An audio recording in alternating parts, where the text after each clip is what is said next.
would have helped you because, like, most of these corporate jobs that I see, they require a bachelor's degree. Mm, But it also depends why you get a degree. Because I got my degree in like management information systems. mm, So now, after I graduated in 2020, now 2022, I interviewed and now got a job offer from a company in DC in April or May, and now mm. I work mostly remote. So See, like that's cool. where I'm from, at least like Boston area, stuff like that. Um, at least it feels this way. I mean, it's all about who you know. Like I know, like I was working with people in bars and restaurants who were extremely intelligent. They had great degrees from grade school. Like they had, master's degrees. They got their law degree. They went to BC, BU, which are great schools in Boston, especially, Mm. and they were working as bartenders. You know what I mean? Well, So yeah, then that's why I'm saying it also depends what you get the degree in. Like if you get your degree in well, like I mean, yeah, no, I agree for sure. Like if it's in fucking liberal arts, I mean, that's yeah, bullshit. But I mean, but they, what I'm talking about, I had a couple where it's like they were in law, right? And you could say, well, maybe they're just lazy, maybe they're just not. I mean, but I don't know, man. I mean I feel In like Boston, it felt very locked down. It, like those opportunities felt very, very hard, yeah, very difficult, near impossible to get into unless you knew somebody. Because then you would find somebody without any degree and little to no experience, and they would get into those positions. And it's all about like their yeah. friends, their family, shit like that. So that's what I've noticed. I mean, not always. I mean, I got where I am today by myself. It was not Mm, easy, but after I started off at a different company as like just like a loan analyst, just like the bottom of the barrel with mm. everything else. And then after a year, I left that company, and then I found this one, started interviewing, and before you know it, now I'm finally in the industry. I got my degree, and so now I'm like sort of like a data analyst working Hmm. from home. So And where'd you start? Like, where was like ground? Like, where'd you go to school? I went to Penn State. Oh, it's a great school. Yeah, Penn State, is it? That's is that Ivy League? no, I it's don't even know. it's a public public college, Is it? but it's very big. It's a really good one though. Yes, it's very big college, and Yeah. yeah, when I was assigned for a degree, I didn't want a standard business degree because I read a lot about how it's basically pointless. But I also didn't want like an IT degree. Like I didn't see myself in like coding. So Hmm. this new degree, management information systems, it's sort of like a mix of both. And I was like, well, okay, I'll take it. I think you also got to be kind of honest, like what you're fit for. You know what I mean? Like, I Hmm. know my temperament. I'm very like rambunctious. I'm very like straight to the point, and people kind of take that the wrong way sometimes, and maybe it come off rude. I don't try to be. Yeah, Um, I got a lot of complaints in the first company I worked for because I yeah. was fully remote, and then they promoted me to manager, and Mm. then there were a couple of times people complained to like the higher managers about me, and then she had to talk to me and like, hey, what's going on? And I was like, I just answered. I mean, I just answered straightforward. She's like, okay, we'll try next time to add a little emoji at the Yeah, yeah, especially dealing with women and shit. Like, yeah, 100%. end. Dude. Just watch how you talk next time. I'm like, wow, okay, See, I'm like I children. say, yeah, and I know I say women, but also, dude, I met a lot of guys who are like that too, man. Fuck. It's be very, very sensitive and very, very careful the way you talk to them and the way you say it, your tone. It's just like, Yeah, liberal man. yeah, I don't get it. I really don't get it, man. I don't understand. I never grew up that way. I don't know. Like, Yeah. they want you to fucking like, So how does the streaming work? Do people just watch, or can they comment, or what's going on? yeah. So you can't really see it, but if you bring up my channel and if you want to bring it up on your phone or something, Oh, that but I can't look through here. I'm just I do you can't. see it through here? No. Yeah, so try bringing it up on your phone because you're my guest, so I guess you can't really see the Oh, chat. okay. But when we're watching a video anyway, I'm not gonna be able to use this chat anyway, so I have my phone too. That's what I watch the chat on. Oh, there I am. Yeah, Live. there you go. I can see yourself, and you can see the chat and shit too. So. Oh, there they are. Okay. Yes, sir. Valentine. Based Chris. Who's Based Chris? Chris is another YouTuber. He's a friend of mine. Oh, okay. Yeah, he does some TikToks and shit too. I'm not sure if I know him. You've probably seen him. Oh. What ethnicity is he?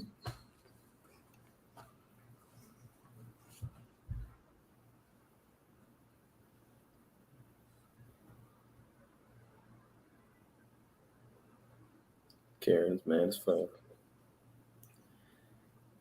Okay. Okay. He's African Oh, American. yeah, he answered. Yeah. Well, I was waiting you to answer, but I didn't say anything. Yeah, Do I man, know you, Chris? Do we follow each other on TikTok or not? I don't know if you guys follow each other on TikTok. He's not big on TikTok. I mean, but he posts some stuff on there for sure. Okay. Yeah, I probably don't know each other. Yeah, yeah. Anyways, women, right? Ugh. Well, yeah, that's what we talk about for the most part on this channel for sure. Yeah, yeah. Sometimes it gets boring, but this is kind of like, I guess, the genre, the fucking main topic of topic. Yeah. I don't know what the fuck I'm saying. Don't you just wish you could just be gay, not deal with women? Sometimes, yeah. I mean, I don't find other guys attractive, but yeah, for sure. I mean, sometimes it'd be easier for sure. Yeah, 100%. Or you just take your dick and you just fucking chop it off. Yeah, I mean, you never hear gay guys say man ain't shit, so that's true. Yeah, 100%. Saying. Yeah, for sure. Let's say he's done with TikTok. Yeah, dude, they TikTok is pretty bad, but the fucking rules. I mean, they don't even try to hide it, man. They're like Twitch. They're very like openly fucking discriminatory. I think he's referring to my accent. My accent is Russian. That's probably what he's referring to. There you go. You're in Virginia, right? I just moved to Arlington. I got my own place, so I'm right next to DC. Oh, bet. But TikTok, yeah, when I was just starting off, like in the early stages, I would get a lot of strikes. I get a lot of videos like taken down. But now that I have more followers, I guess, or I don't know, or maybe I'm just less controversial, or the right people see my videos now, I rarely get any strikes. Or if I do, I just appeal and comes right back. But yeah, TikTok is notorious for that. Dude, I posted just a couple like stitches.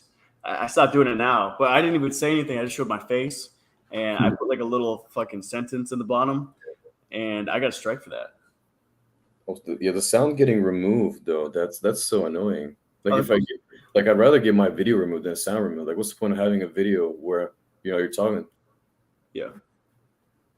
Like, there's no point in there. They do that with every video too, man. Like, I tried that with what's really weird though to me is I made like these little Star Wars edits. I'm a big Star Wars fan, and I posted the video. It muted the video. I'm like, okay, what the fuck? And then I found the same exact song that I was playing over it that got it muted, and I could use that. But all I had to do was I had to go through TikTok itself. It was the same fucking song. Yeah. It was aligned exactly the same way in the same amount of time. It's just so stupid. I don't get it. My at is in the name, basically. So at Valentine Dating, that's my at on TikTok, if that's what you're referring to. But I don't really post on YouTube. I'm just sticking with TikTok. Yeah. But TikTok's pretty notorious on being sensitive like that. Yeah, it's a Chinese app, right? Yeah, and like back then, like I said, a lot of videos, some of my videos would get taken down. But the craziest experience was when I made a video with Drew. I don't know if you saw it. It was like when you post the video, what was it like? I forgot what it was. Like something controversial about women, and then you're like, "Oh, what was the Drew video? Look how many likes!" And then it says 2 stitches or like 1 stitch. And I'm like, "Oh no!" And then it's like, "Hello, colonizer," and then. So did she respond or no? She did, but holy shit! Yeah, No but that way. video got taken down because she was like really going in. Like she didn't even touch me. She was just she was. Dude, you're like Oh, the she fucking said like. to me. Oh, she said to me was like, yeah, the first time was cool, but the fifth time it's getting pretty boring, guys. Like these edits that you're making. So she didn't even touch me. So she was like, all right, so let's go into the comment section. And then she started roasting guys in the comments that are like were roasting her, and like I guess they reported her video and it got taken down. So then she posted it on Twitter. I'm But surprised it got taken down by TikTok. Her fucking video. yeah, it got taken down. Can you I'm believe it? shocked. Yeah. But before it got taken down, like she didn't at me or whatever, and Yeah. so then I would comment under a video, and whenever somebody would comment something about me, I would respond to them. I guess that was my mistake because then all the girlies found my channel and started like trashing me, going to my channel and then like commenting and reporting my videos. And before you Mm. know it, I had like 10 videos taken down, and I go on and it says your account has been banned. I'm like, shit, boom, I'm done, I'm done. But then I appeal it, and then they return my account. It Well, only dude, you're an easy target, videos man. You're they blonde take. hair, blue eyes, white, and European. Mid- You're yeah, fucking public enemy number one. right. You know what I mean?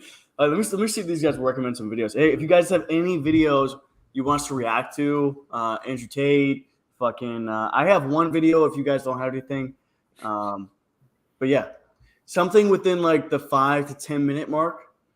We don't want to be watching like an hour long, 30-minute video, nothing like that. So 10-minute mark, we'll react to it. Let me know. I was going to ask you about the dog.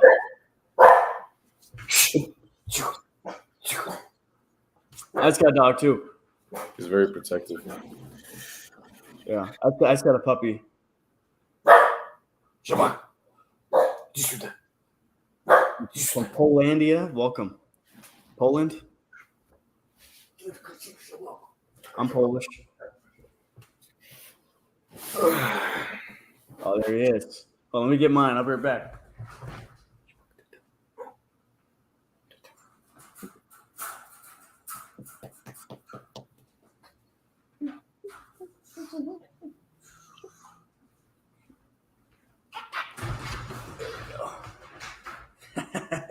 Oh, yours is a little one too?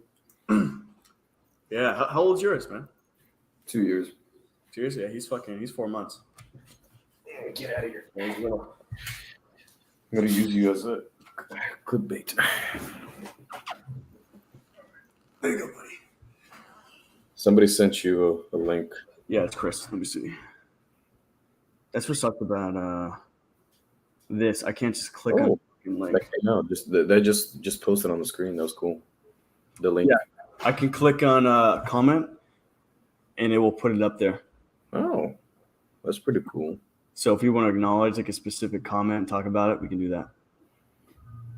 I guess you can do that for every comment if you want. Yes. Just so I don't have to keep looking over like this. Hold on, I'm trying to get that link.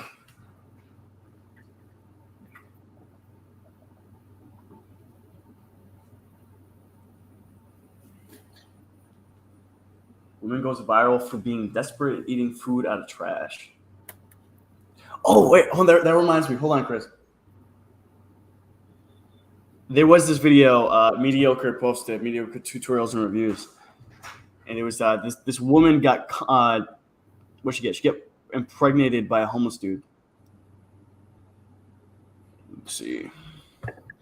Well, if we want, we can react to reactors if we're feeling lazy. Like, what's their name? Abba and Preach. We can maybe watch one of their videos. Yeah, we can do that. We can do that. You want to react to Abba and Preach? Yeah, I like them. You like them? Yeah, just look through their channel. All right, we'll I do guess like watch the recent one or their most popular one, maybe. okay. What zero accountability looks like? All right, this looks interesting. I can't see. You guys got to tell me how the audio is. Digital, thanks, man. I'm good, bro. How you been? All right, I'm gonna share my screen. Y'all read my mind. Look at the link I sent. Why is it Ab and Preach? Did I read your mind, Unbound Soul? Okay. Yep. Zero accountability. All right. So you should be able to see that tab. Oh, I think I know what this is referring to. I think I saw this on TikTok. Okay, so I'm gonna what I'm gonna do is the audio is gonna be coming out of my computer onto the fucking mic. So make sure just let me know if it sounds like shit. What should I do to tell you to stop? Should I be like, stop? Yeah, just say stop and we'll restart or whatever. All right. Great minds think alike, Unbound Soul. This mindset in America, in the Western world, is a sickness. It is deviant, and we do not want it. Eh? I'd like to take a minute to discuss the harsh reality that Black content creators face. I recently lost out on a 5-figure brand deal for posting this picture with this caption. Nowhere in the contract were there any stipulations given. Stop. Don't you just love how the whole premise of that was like a sexy pic, but she made it about race automatically?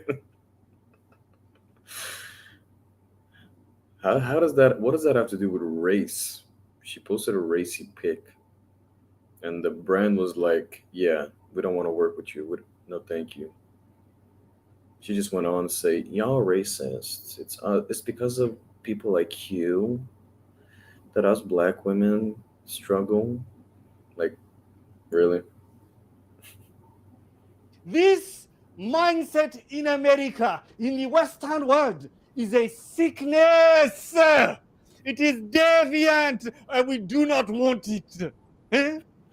I'd like to take a minute to discuss the harsh reality that Black content creators face. I recently lost out on a 5-figure brand deal for posting this picture with this caption.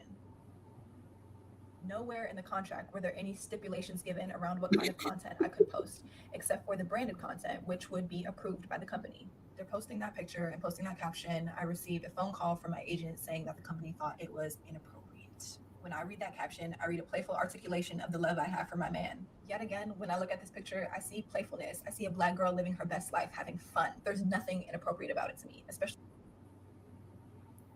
You're muted.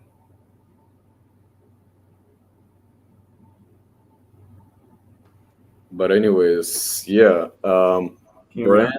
Brands have an image to uphold. So not only did you post a provocative photo, you also used a slur in your caption. No wonder the company didn't like that. That has nothing to do with racism. It's image. They don't want that image to represent them, their company. They don't want to associate with that. Yeah, most companies want to be like family friendly and shit. So you post in your fucking. That looks like a see-through dress with like holes and shit on it too. Yeah, whole And ass she out. literally, her ass is like this, and her fucking camera is like level with her like waist. You know, there's nothing wrong with that. Today. For centuries, Black women's bodies have been scrutinized, they've been picked apart, they've been deemed unworthy, they've been deemed inappropriate, and this is yet again an extension of that rhetoric, the hypersexualization of the Black female body. Okay. Bro, You said what? a lot of things on rap. I mean, your contract never stipulated anything about that. You don't Don't forget to mute yourself. appropriate, but they do. What's that? Don't forget to mute yourself because there's two audios playing. There is. Can you hear like background noise? Yeah, it's like doubling up, like twice. It's playing twice the audio 1 second apart. Okay. All right. So I have to like unmute myself every time I want to talk. I'm good, Dijo. How are you? You see me on TikTok, most probably. Okay. But yeah, I think there's a double, like from your microphone and from that, so that the audio is getting to your microphone. Then the video is playing, and then 1 second later, your microphone picks it up. Okay. All right. Let me know. I'm gonna mute myself. Let me know if you can just hear the video. Okay. Now I'm gonna give you that one though. Black women have been Yeah, it's good now. they have been stigmatized with their bodies and stuff like that. But where you lost me is where you talk about over sexualizing. It's a booty pic. In the net, you look like a whole bag of oranges, delicious oranges, though. But that's your booty being out.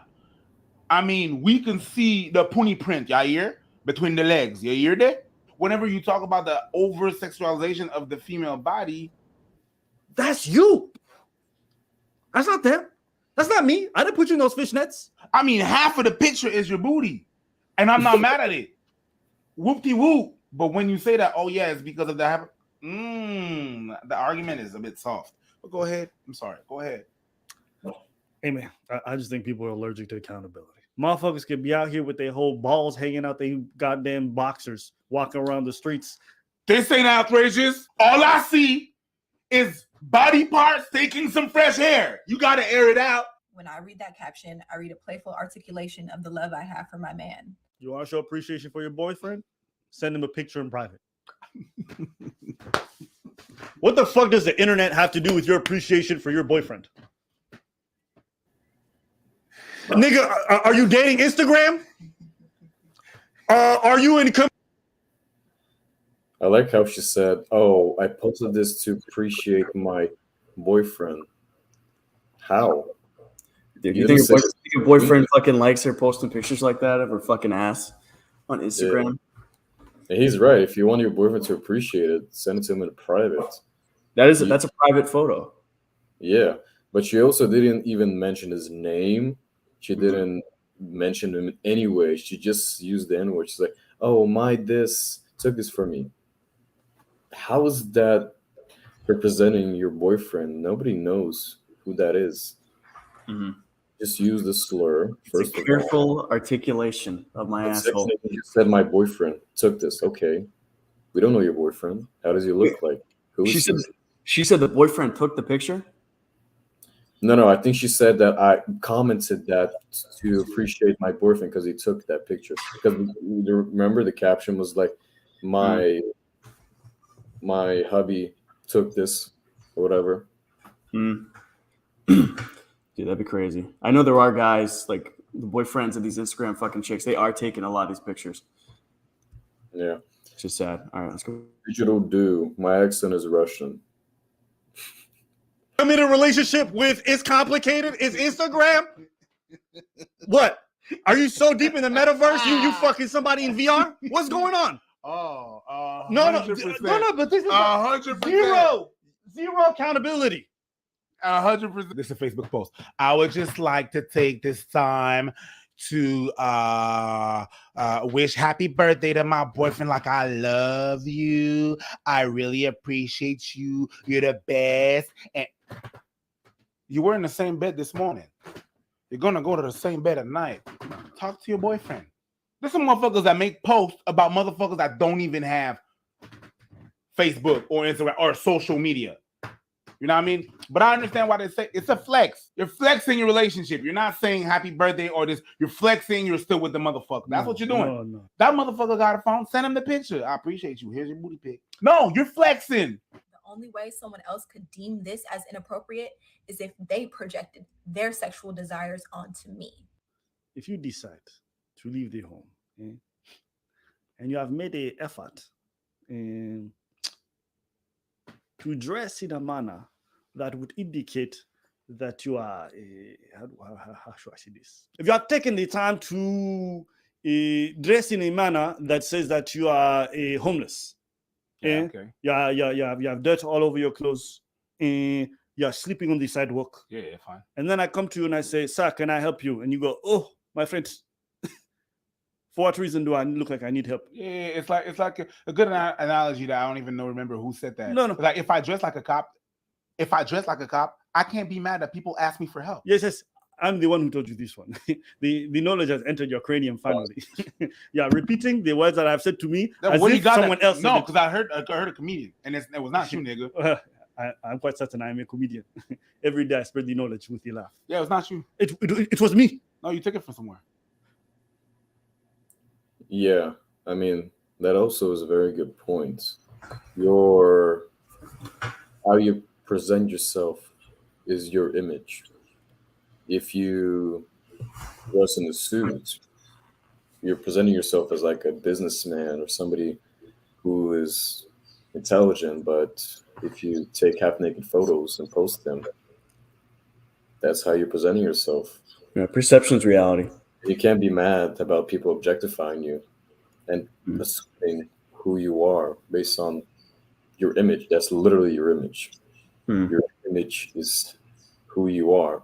If you're posting naked photos, if you're on OnlyFans, you're supposed to have naked photos on your Instagram. Or like if you walk through the streets half naked with your tits out. Assumptions, that's your image. People will think, look at you and be like, Crazy bitch. that's a promiscuous woman right there, or she's this and that. And you can't be mad at that. That's your image. You present yourself like that. How you dress is a reflection of who you are. Yeah, Man, but accountability, it just goes whoop. what's Fucking that? dodge that shit. Dude, have you ever heard of? Okay, listen. How many women have you heard when they're blatantly fucking wrong? How many women have in your life have you heard say, "You know what? I'm wrong. I'm sorry." Once. Exactly. It's fucking hilarious, dude. That never happens, bro. Never. That shit never fucking happens. Guys, that's what I wanted to like say before, because he said something about accountability. Like, people have issues with accountability. Not people, women. In particular, Western women. They have a very big issue with being held accountable. They cannot say, I am sorry, I am wrong. Now, I'll admit that on both sides there are issues, but if there's a scale and men are on one side and women are on one side on this issue, the fucking women are over here. So there's a big issue on this side. And it needs to be addressed, man. They need to be able to say, like, listen, you caught me, I'm wrong, I'm sorry, it won't happen again. There's nothing wrong with that. Yeah. But they're too prideful, man. They always tell like guys that have like too big of an ego, and guys have so many issues, but they have a bigger ego than men, because men will submit to their bosses. Men will listen to their superiors. Men respect someone's position at work, and they respect that there's certain unspoken rules that men will acknowledge and respect, and most men will admit when they're wrong. Women will not. Yeah, that goes back to basically. Oh, there we go. That bit. Okay, one second. No, it's okay. What am I trying to say? Let me read this. Hold on. I thought so. I have some Russian friends, great people. I love the Russian military recruitment vids. Yeah, you guys do have good vids. Versus the USA. Yeah, I know. Our vids fucking suck. They reek, man. Versus the USA. Actually, there was one ad for a while back when I was growing up, and it was a Marine ad.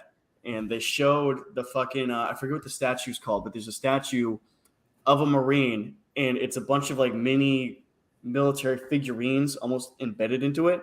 And it's all these different battles and shit happening on this statue.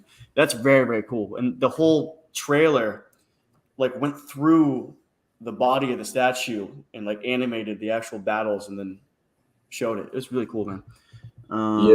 Recruitment videos, like the whole point of the recruitment videos is to make yourself look as badass as possible. Not only people want to join you, but also as like a, again, it goes back to image. It shows the image, the world of who your military is.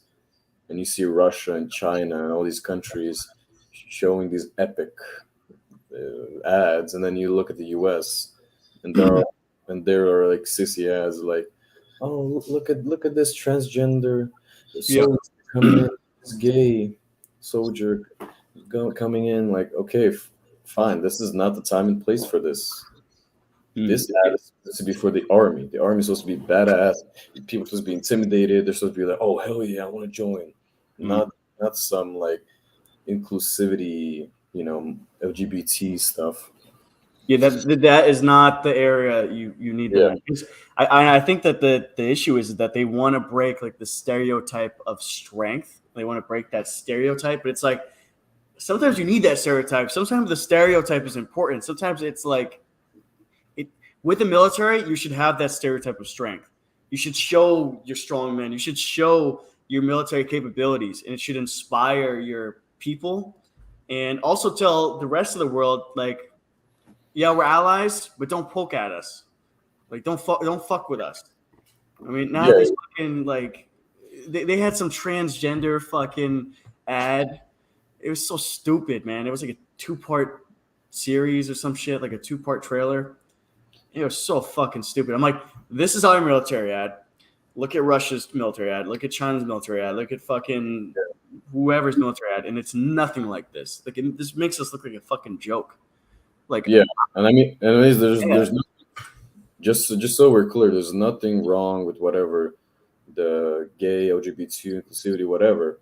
But that's not, like I said, time and place. Military ads are supposed to be about the military and, you know, intimidation and look badass. And they're trying to go for like, oh, like you said, break the stereotype of like the military. save and how that for the Disney Channel. scary, but that's bad.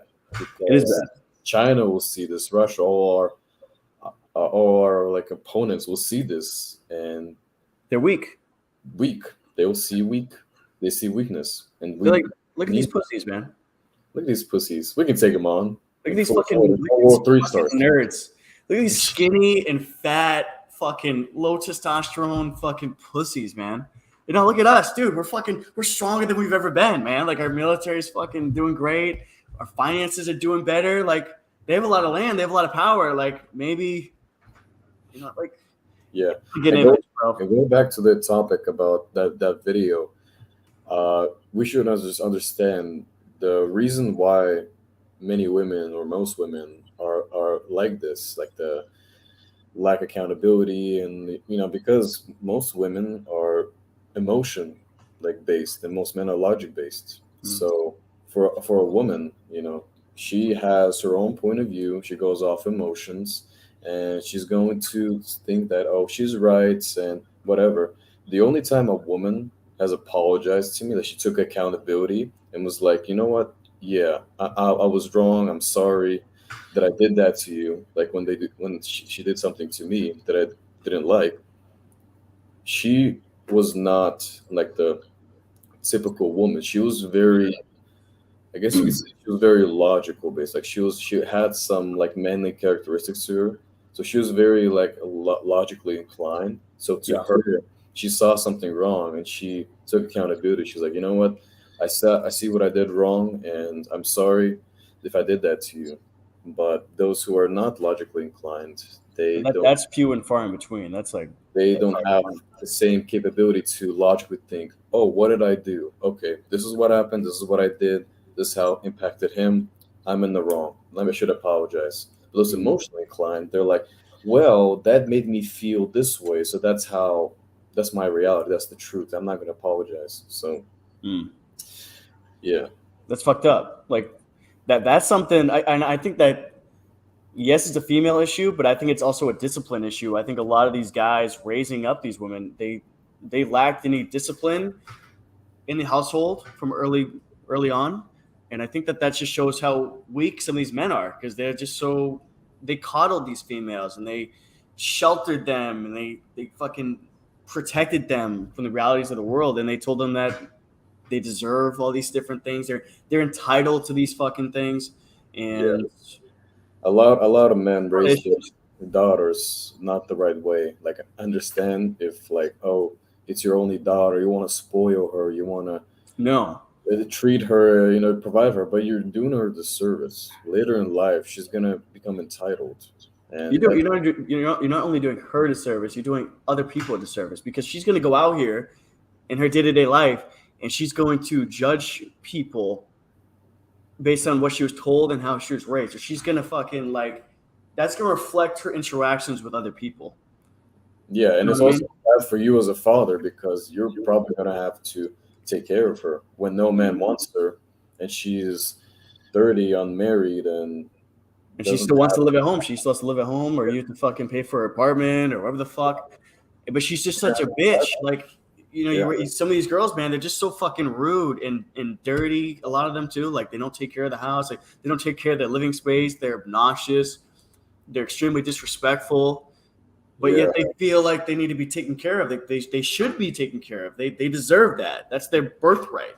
Like, they're a fucking princess. Like, they came out of the womb and they have a birthright to to a man's money and a man's resources and a man's respect, but offers nothing in return. They can be a fat slob that has no conversational skills. you know, no manners, no personality, no humor, nothing really of value in a relationship. But she deserves you. She deserves that. Yeah. People say that lack of a male figure, like girls with daddy issues, that's bad. I Mm. think it's just as bad if women have grow up with bad male figures. I agree. Both, if there is a deficiency or there is one, it could be just as bad. Because I might even say that it could be worse. Like if we were to have a choice of no dad, like the dad is not present and you have daddy issues, or have a dad but be a bad influence, I think the bad influence will be much worse because Maybe. at least without daddy issues, you somewhat form your own opinions and you might have a mom that's like a good figure.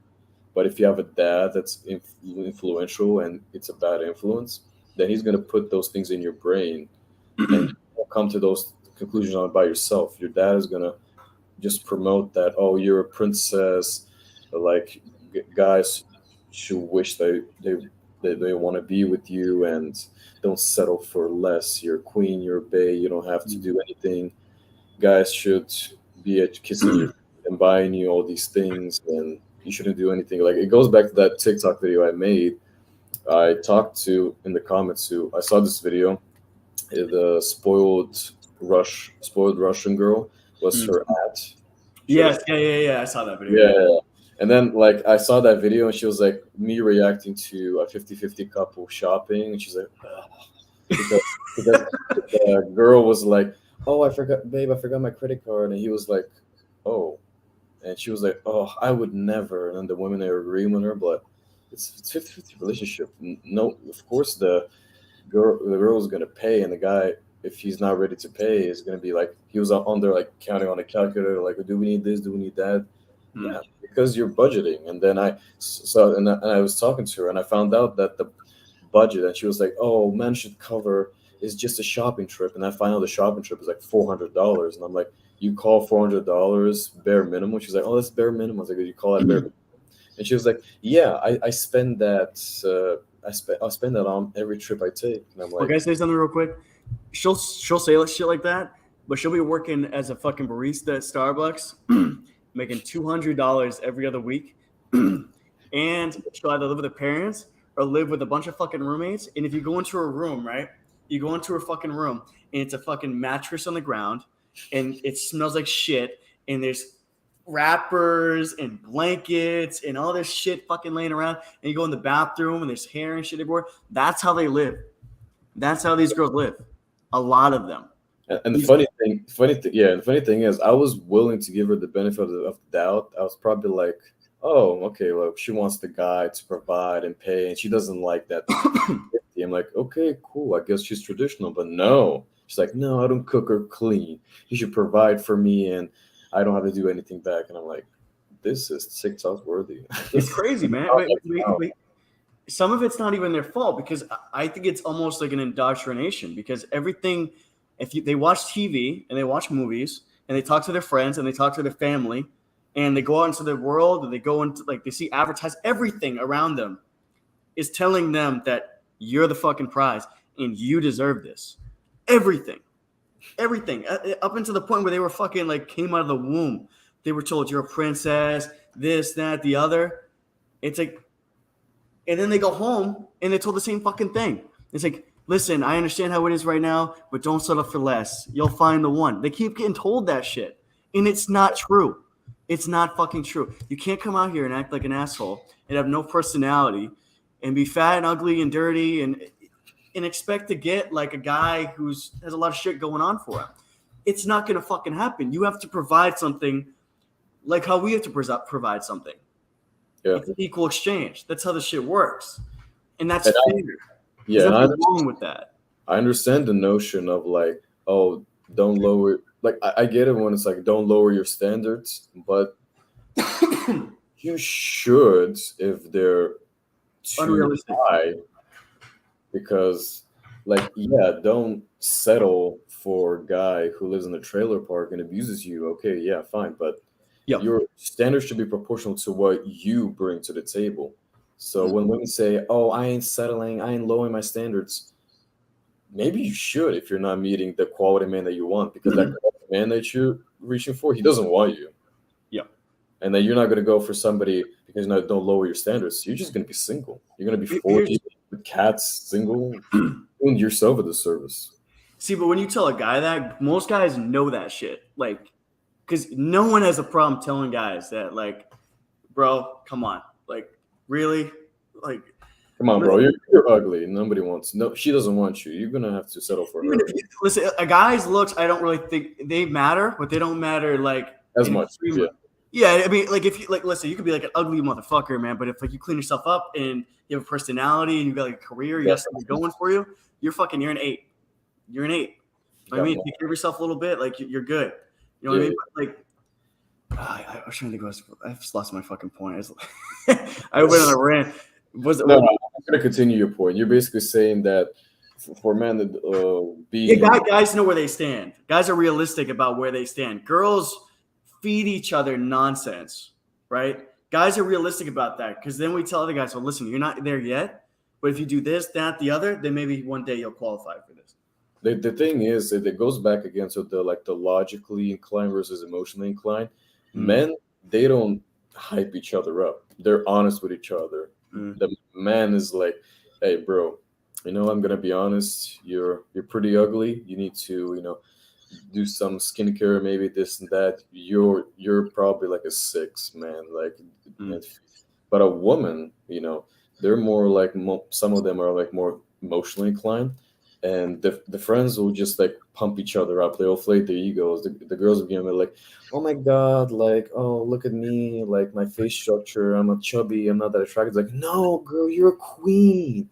Body positivity. You know why they do that, right? You're a 10. Like, you know why they do that, right? Why? Because they don't want her to get better. They know, because they all secretly fucking hate each other. They all hate each other. They're all in competition with one another. So they're like, have you seen the movie Duff? Duff or Dove? Duff, like Duff, I think, or Duf or whatever. No. But it's like a Disney Channel movie, whatever. And the little premise of that movie is that hot women surround themselves with like less attractive women, so that they look better in proportion to what's standing next to them. And that girl is the Duff. I forgot what the letters meant, but it basically means like designated ugly friend or whatever. Like her friends were hot, and they designated just ugly friend or something, make themselves look better. Yeah. But that's also a thing that I know is that exists. Okay, don't fight that. Sorry. He's eating my fucking expensive table. Hey. What's that? You should buy him plastic bones to chew on. I bought. All right, hold on a second. I buy a new one every week just so he doesn't chew anything up, and it works. Yeah, but he's going through the teething stage right now, so he's just chewing everything he fucking gets a hold of. Thank God my closet is separate. Yeah, that's true. I'm bound. So some of us live in reality, and others like to live in La La Land.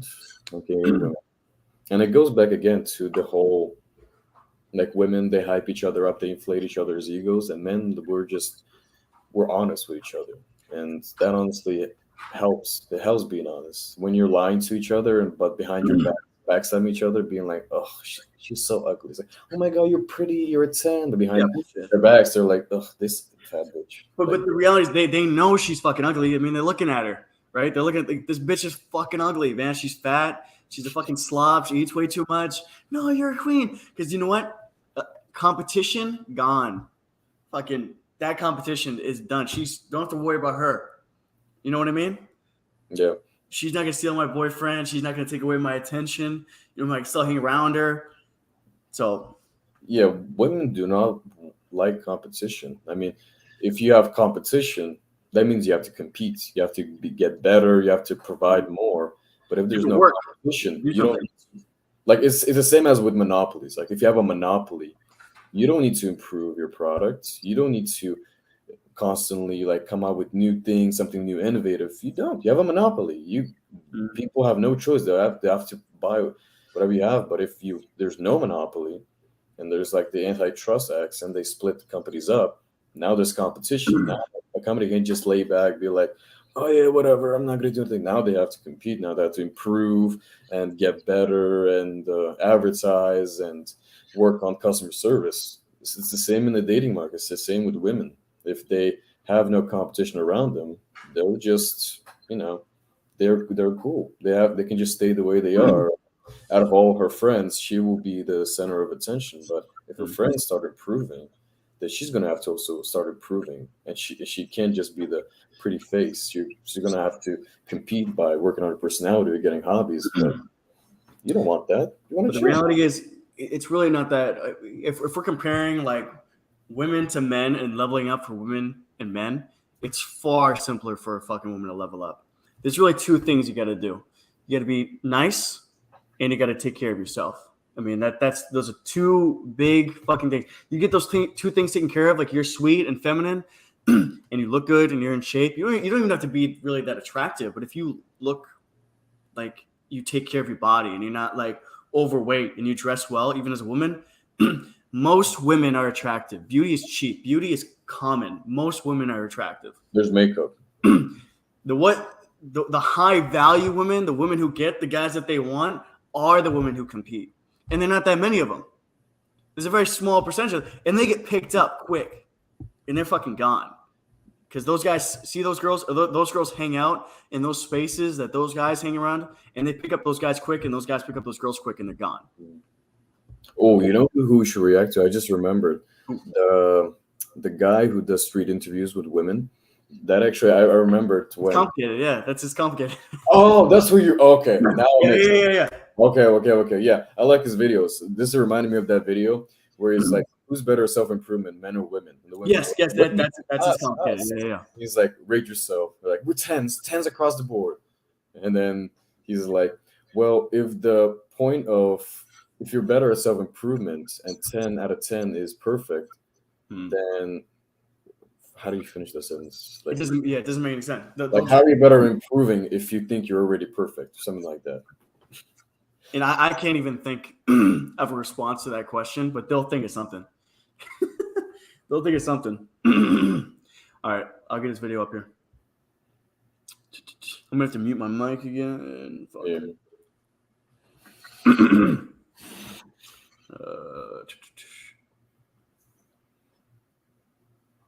But yeah, there's also that whole notion of like women is the prize, right? But if a high value man is rare, then wouldn't the man be the prize? But women don't like the prize because women derive most of their value. Most of the women's value derives from how attractive they are and how fertile they are, how healthy they are. But like I said, most women are very attractive. Not very attractive. Most women are attractive. There's more attractive women, I would say, than there are unattractive. Most women have the capability to be somewhat attractive, especially given the whole thing with makeup and weight. You can control that. Well, most can. I know there's conditions, but that's so rare. Like people use that excuse so often, but no, you can control your weight, you can control makeup, you can control how you look, and you can control your conversation skills, your personality, all that you can work on. Yeah, it's funny. I actually do care about a woman's personality. Like if she's feminine and she's nice and she's polite and she's like, oh yeah. Yeah, literally a girl could be a 6 or like a 5 or a 6, but if she's like feminine and sweet, she's like a fucking 8, man. Like she really goes up like 2 points because that's so rare. Yeah, after my dating history, because I of course like to go for attractive women because I like attractive women.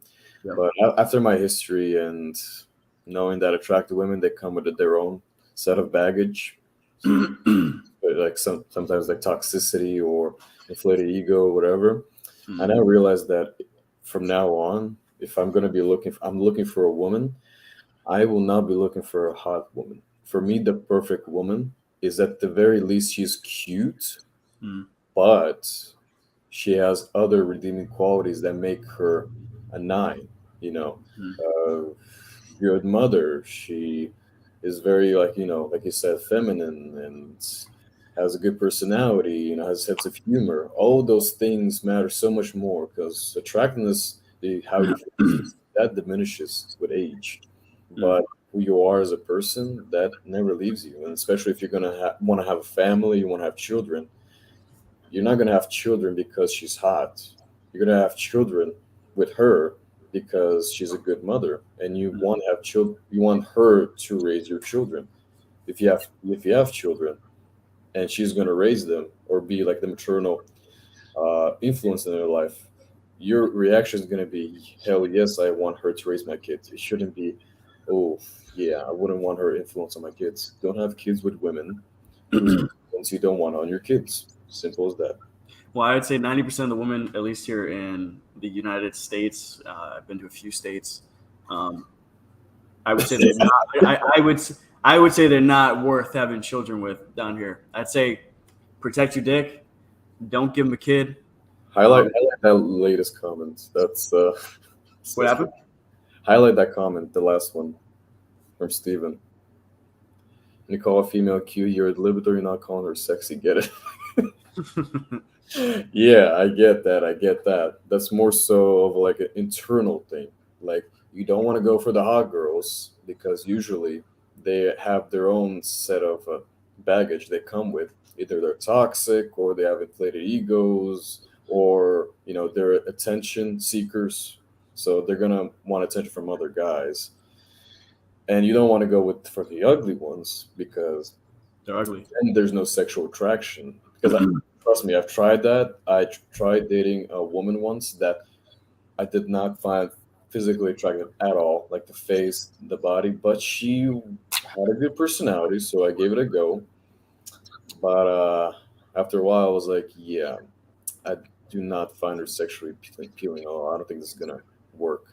So Mm. now I'm just gonna be looking for a woman at the very least looks decent. Like she's not hot. Like all the guys are like when she walks by. But she's also not like butt ugly. But she's at least cute. She's like good looking. Like there's hot and actually well yeah. So there's hot.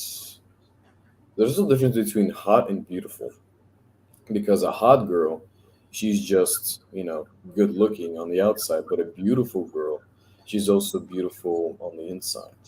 Mm. So really, you should be looking for a beautiful girl because not only is she physically attractive, but she's also attractive on the inside. But beauty is also in the eye of the beholder. She can be beautiful. Like she doesn't have. She's probably not conventionally attractive, but she's beautiful to you specifically Mm. because of the way she shows herself, the way she, what's the word? Like carries herself, holds The herself. way she carries herself. Yeah, Yeah. that's what makes a woman beautiful, not just physical attractiveness. Someone said, like if you go on a date with a girl, like one way to know how she would treat, I guess, you in like I'm trying to think, like in a different like power situation, like a different dynamic, how she would treat you if you're just a stranger, um, is you take her out to a restaurant or something, you're sitting down, and the fucking waiter comes over, or like the busser or someone like someone who's like serving her comes over. How does she treat that person? You know what I mean? I think that's a good indicator. Mhm. Yeah, but then again, you should be careful about that because a lot of women, they are hide their true selves in the beginning. Like usually that cutoff is like 3 months. You must not make any rash decisions until the 3 month mark. Like that usually happens for guys too. Like guys and girls after the 3 month mark, they showing their true selves. But research has said it was called the honeymoon phase. But research has shown that it's not necessarily 3 months. Like it's a minimum 3 months. It could go up to a year or 2 years. that you're in the honeymoon phase and she's hiding her true self. But once you get married, boom, she reveals her true self, and you're screwed. So men, especially here in the Western nations, have to be very careful who they marry, because I would say just don't get married. yeah, I mean, Don't get married. Don't give any of these girls kids, man. Because even if you're not married, and you get a kid in these girls, man, that's control. They're going to use that kid as a pawn in a power play, and she's going to get money from you. She's going to get resources, and you are attached to her for fucking ever, and that shit's terrible. Yeah. However, if you are like more of a traditional man like me, or you want to have children, then marriage is something inevitable. It should happen, because if you have children and the parents don't have the same last name, there could be a lot of complications in school with documents and stuff like that. But people also talk about the prenup, like, oh, sign a prenup. Doesn't always work. Prenups sometimes get thrown out in courts. There are many instances like that. Plus, a prenup protects your assets before the marriage. If whatever you earn during the marriage, that's fair game. And I remember when my parents were getting divorced, my father, he has has a lot of money, but my mom was a stay-at-home mom. She had nothing, but they signed a prenup. So when they were going through the divorce, and he was not giving her a fair share, like, she didn't want to go to court, but in the when they were talking it out between lawyers, he would not budge. He's like, prenup, whatever prenup says, I'm giving that, nothing more. But his lawyer was like, you should give her what she wants, what she's asked for, because that's fair. Because if you go to court, that prenup most likely will get thrown out, because of the disparity in incomes.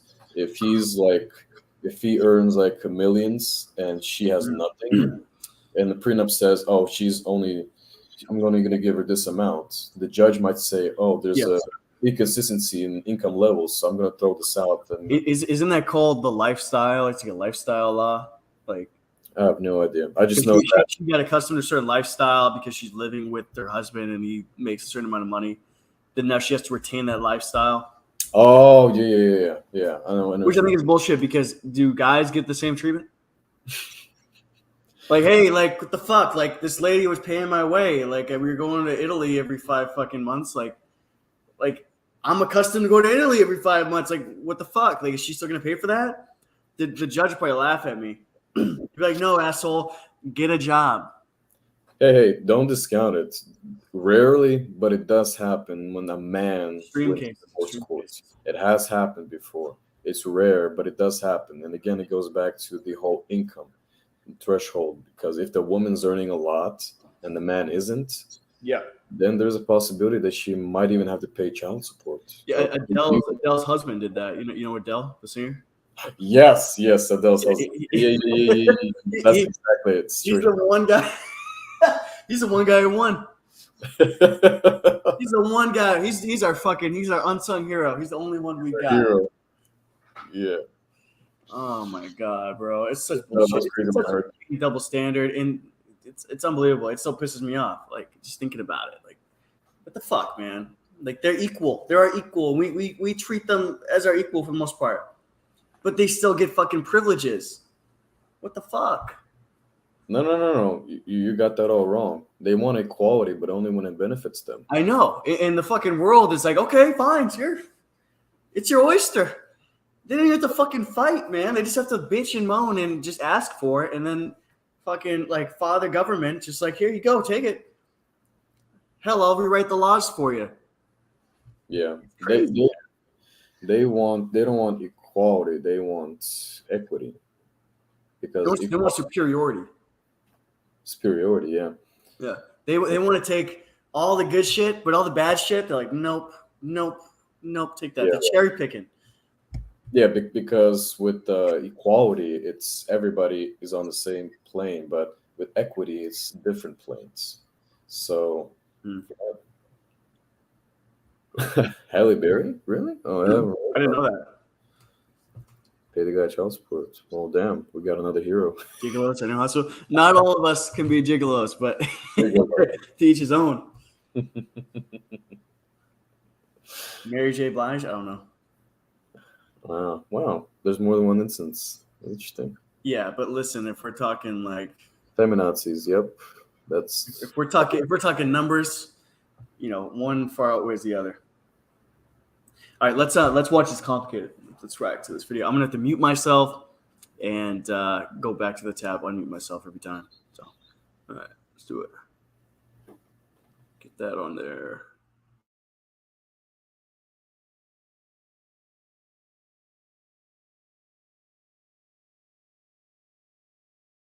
Is it easier for a man or a woman to acquire sex? No, I think it's kind of equal. You think it's equal? Yeah. Okay, let me ask you this. What is the longest that a man's ever made you wait for sex? Yes. Okay, so I used to then make them wait. right, so women typically make men wait. So isn't it safe to conclude that it's easier for women to, control the sex? We control it, yeah. Right. In other words, women sleep with who they want, men sleep with who they can, right? Yes. Okay. So basically, if it's harder for a man to get sex, should women be surprised that guys have lower standards for sex than women? No, but biologically, men need it more Okay. than women.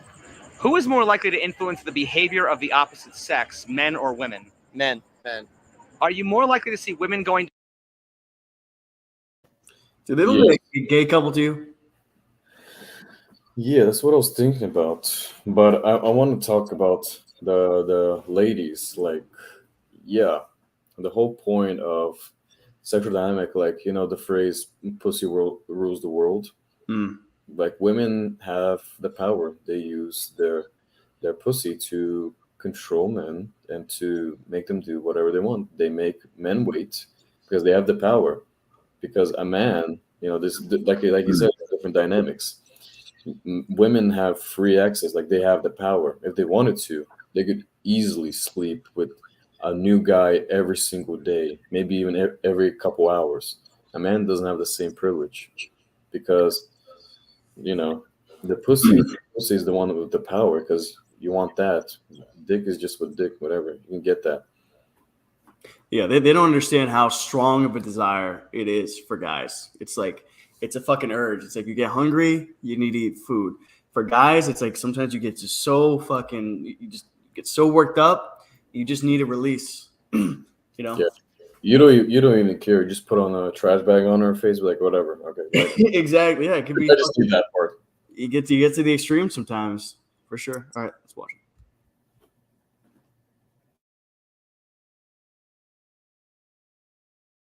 to men's night or men going to ladies' night? Men's going to ladies for sure. Are you more likely to see women going to men's night or men going to ladies' night? Women going to men's night. Man going to ladies' night. Yeah, I think ladies would go to a men's night for sure. I don't understand. What is he referring to? So like bars, clubs, restaurants, or the hell, sometimes they have like a ladies' night, like a ladies only night where it's only the girls are allowed, like to at least a portion or side of the restaurant, and they get it to themselves. It's ladies' night, so it's just ladies. Yeah. So how can a guy enter if it's ladies' night? Well, because some places do it where it's like one half of like the restaurant or the bar is like specifically for the ladies, and they block it off, and they'll do like games and shit like that, so guys can still like technically show up. Yeah, it'd be the same thing for guys. Like it's guys' night, so it's like they invite all the guys. But they don't deny people at the door for the most part if like they're a girl or they're a guy. Yeah. That comment. Yeah, if guys, like literally, like I said, the women, they use their neither region to control men. If men control their urges and do not succumb to a woman hovering that over their head, the sex thing, women would lose their power. Like that is so true. If men were able to control their urges and not give out attention for free, like some of these men do, women would lose their power. Because women, they run on attention and they swing that hope of sex over the heads of men to make them do whatever they want. But if men didn't fall for that, That's it. Women would have no power. They would not know how to control men. So, Yeah, I think men don't really give a shit about women's night. They don't really want anything to do with that. I really don't think guys show up to women's night like that's unless they're gay men. nah, nah.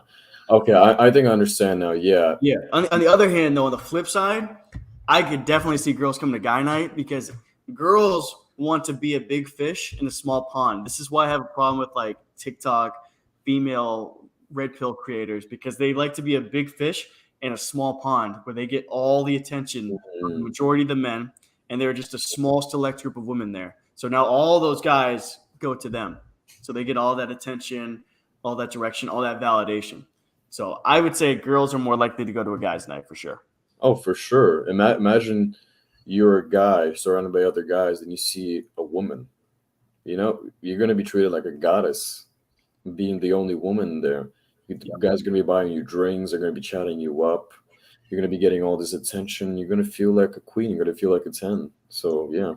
But if you're a guy and you go to a girls' night, and That's they're gonna be like, they're gonna look at you like, "What the fuck you doing here, man? This is girls' night. Like, this is our night." They're like, "Go away, you fucking weirdo, creep." this, This, that, the this other. creepy guy looking at us. Yeah, what's this weirdo doing in here? Get him out of here. You know what I mean? So that's my take. All right, let's watch the video. Yeah, see digital do. Oh. Well, wouldn't that prove that women are more likely to influence men's behavior? No, women going to man's night. That sticks to my first question. Yeah. Women typically, I mean, do they even have men's night? Actually, they would never invite you to their man's night. Does the fact that ladies' nights exist prove that if you control the women, you also control the men? Yep. Okay, so Very true. okay, so women influence men's behavior. Women I mean, do women line up to go to clubs full of men? No, men line up to go to clubs full of women, right? Yes. Okay, so then doesn't that prove that if you control the women, you also control the men? You get them to show up and buy drinks and spend money? Yeah. So women are more likely to influence the behavior of men, right? Yeah. Okay, Yeah, I guess in that industry, I guess. okay. Women often want to fix or change men's behavior. Do you think it's possible to change men's behavior without first changing women? No. We've just established the premise that women influence men's behavior, right? Yeah, Okay. so I guess. So is it true that men are assholes because women date assholes? Yeah. So do women have For the right sure. do women have the right to complain about men being assholes when they're enabling that behavior? No. What do I you don't mean? think Why so. do you say Yo, how's she gonna say yes to that? how's she gonna say yes to that? Yeah, going to that first point about women in clubs, like, yeah, there's no wonder. Even in like frats, like they ask for a ratio. They want more girls than guys entering Huh. because if it's a sausage fest, no guy wants to go to sausage fest parties. Guys want to go where girls are. So if you have a sausage fest party, nobody's gonna come, or they're gonna come see what's happening. I've had that happen. I go to a party, it's all guys. I'm like, fuck this. And I go and I leave. So women have that power. They, men go to clubs usually it's because the women they want to go pick up women, or they want to dance with women, or they want to see some women dancing on the dance floor. Men don't go to bars or clubs to see other men dance with other men. Yeah. It's not a gay club. We're talking about straight See, men. See, I mean, I work so before I was doing what I'm doing now, I worked as like a bouncer in nightclubs here in Houston, and we would in the busy nights like Friday, Saturday night, and I'd be in the side door sometimes. My boss, the general manager, would come over to me, and he would say, "Hey Nick, because we had a huge fucking line going from the front door all the way wrapped around the side." He would say, "I want you to scout through the line. I want you to get me 10 girls." 10 like the hottest girls in the line, and I want you to bring them in through the back. I want you to offer them and bring them in through the back. And we would do that a lot, right? And girls will come to the club because one, they want to dress up and look nice. They also want to get the attention. They also want the free drinks. None of them don't come to the club to hook up with dudes. Like guys come there to hook up with girls. So that just shows you kind of the two different things that they're going to the club for. Guys going there to meet some girls, hook up. Girls go in there to get attention and free drinks from guys. You know, they like the glitz and glamour and all that shit. So I think Yeah, that goes to the other point of women saying, "Oh, we do it for ourselves." No, you don't. If you did it for yourselves, bullshit. you would do it at home in your Yeah, own you're like privacy of your yeah, home. exactly. With no one watching, you don't do it for your fucking self. No, you buy sexy outfits, you buy makeup, you apply it only because you don't do it for yourselves. You do it for the validation of other women. You do it to get attention from other guys. You don't do it for yourselves. You do it for the public. 100%. Because women, they don't dress up every time. They well, I mean, American women, anyways. They only dress up when they go in public to a special occasion. Yeah. If they're going somewhere not that special, they just dress whatever. Most American women wear kind of like the same default outfit, which is like leggings and a sweater or like a crop top or like the high waisted pants that tucks in their stomach. And Yeah. You know how many women show up in their PJs to a college class? oh, dude, it's crazy, man. In America, yeah, they. So I've seen so many women coming into class in literal PJs. They have no shame. They have no. See that's where like shame should come into play. Like we should call that out. Like you should be embarrassed. You should not feel that comfortable to come here in your fucking pajamas, dude. You should not feel that comfortable to leave your house in your pajamas. You shouldn't. Yeah. Like, if you went into the corner store or like something like that, that I can understand.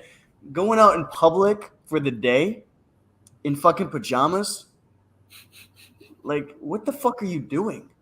Like we have people like sometimes when I was still working the door would show up to the club in fucking sweatpants, like not even like jogger pants, like looking good. They would show up in fucking like sweatpants, baggy clothes. We'd be like, no, ma'am, or no, ma'am, no, man.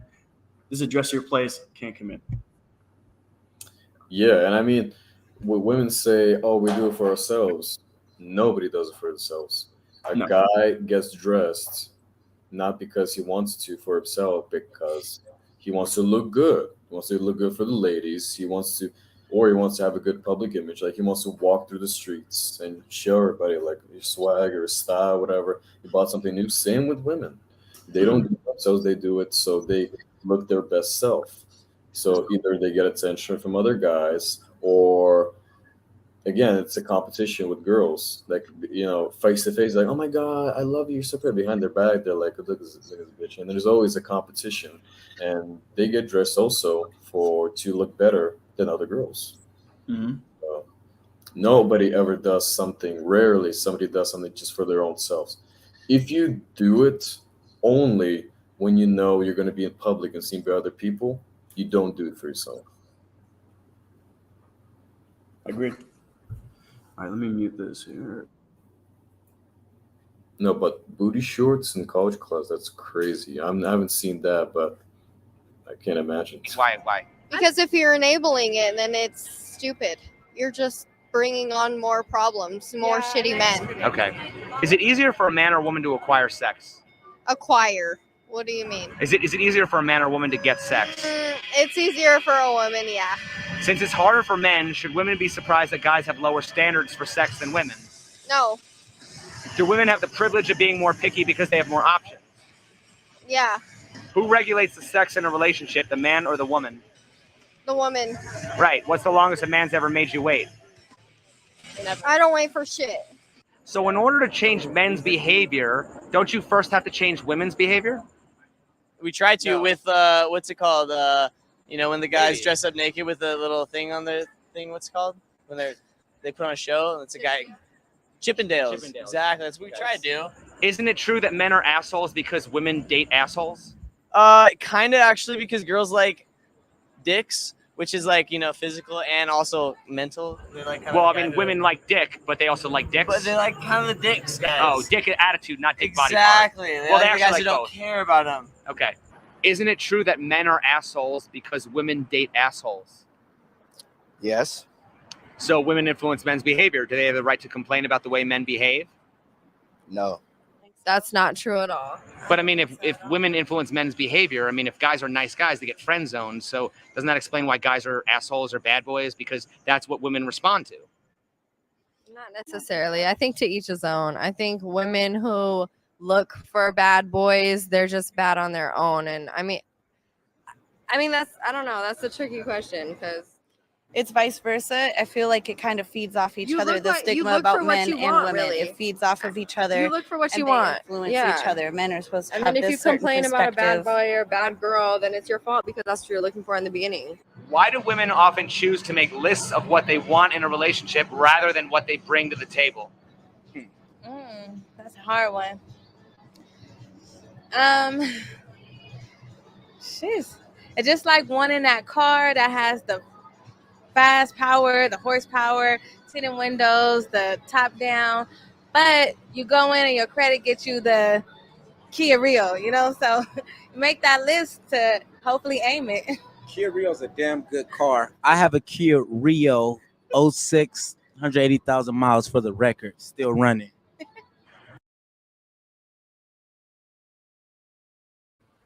You know what bothers me is that they're always fucking smiling.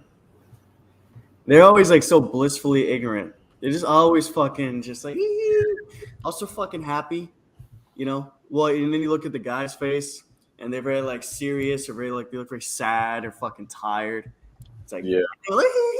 like that should tell you right there. That should tell you like there's a fucking problem. And then you interview them and they'll tell you like how marginalized and how much of a victim they are, but they're fucking smiling like they're fucking so giddy and happy. And then guys are over there, they're fucking drink, like a stern fucking face. Like that shit bothers me, man. She's giving this guy shit about getting her a car or something or getting a rental. Yeah. Again, it goes back to the whole premise of the guys are more logically inclined, and women more emotionally. The guys, they gotta ask the question. They started getting serious, like thinking logically, like yeah, that's how it is. But for women, it's just whatever, free. And whenever he would get them or said something they didn't like, they would suddenly get all like, "Oh, that's not the same." Like, yeah, or like, no, and like laughing. It's all a joke to them.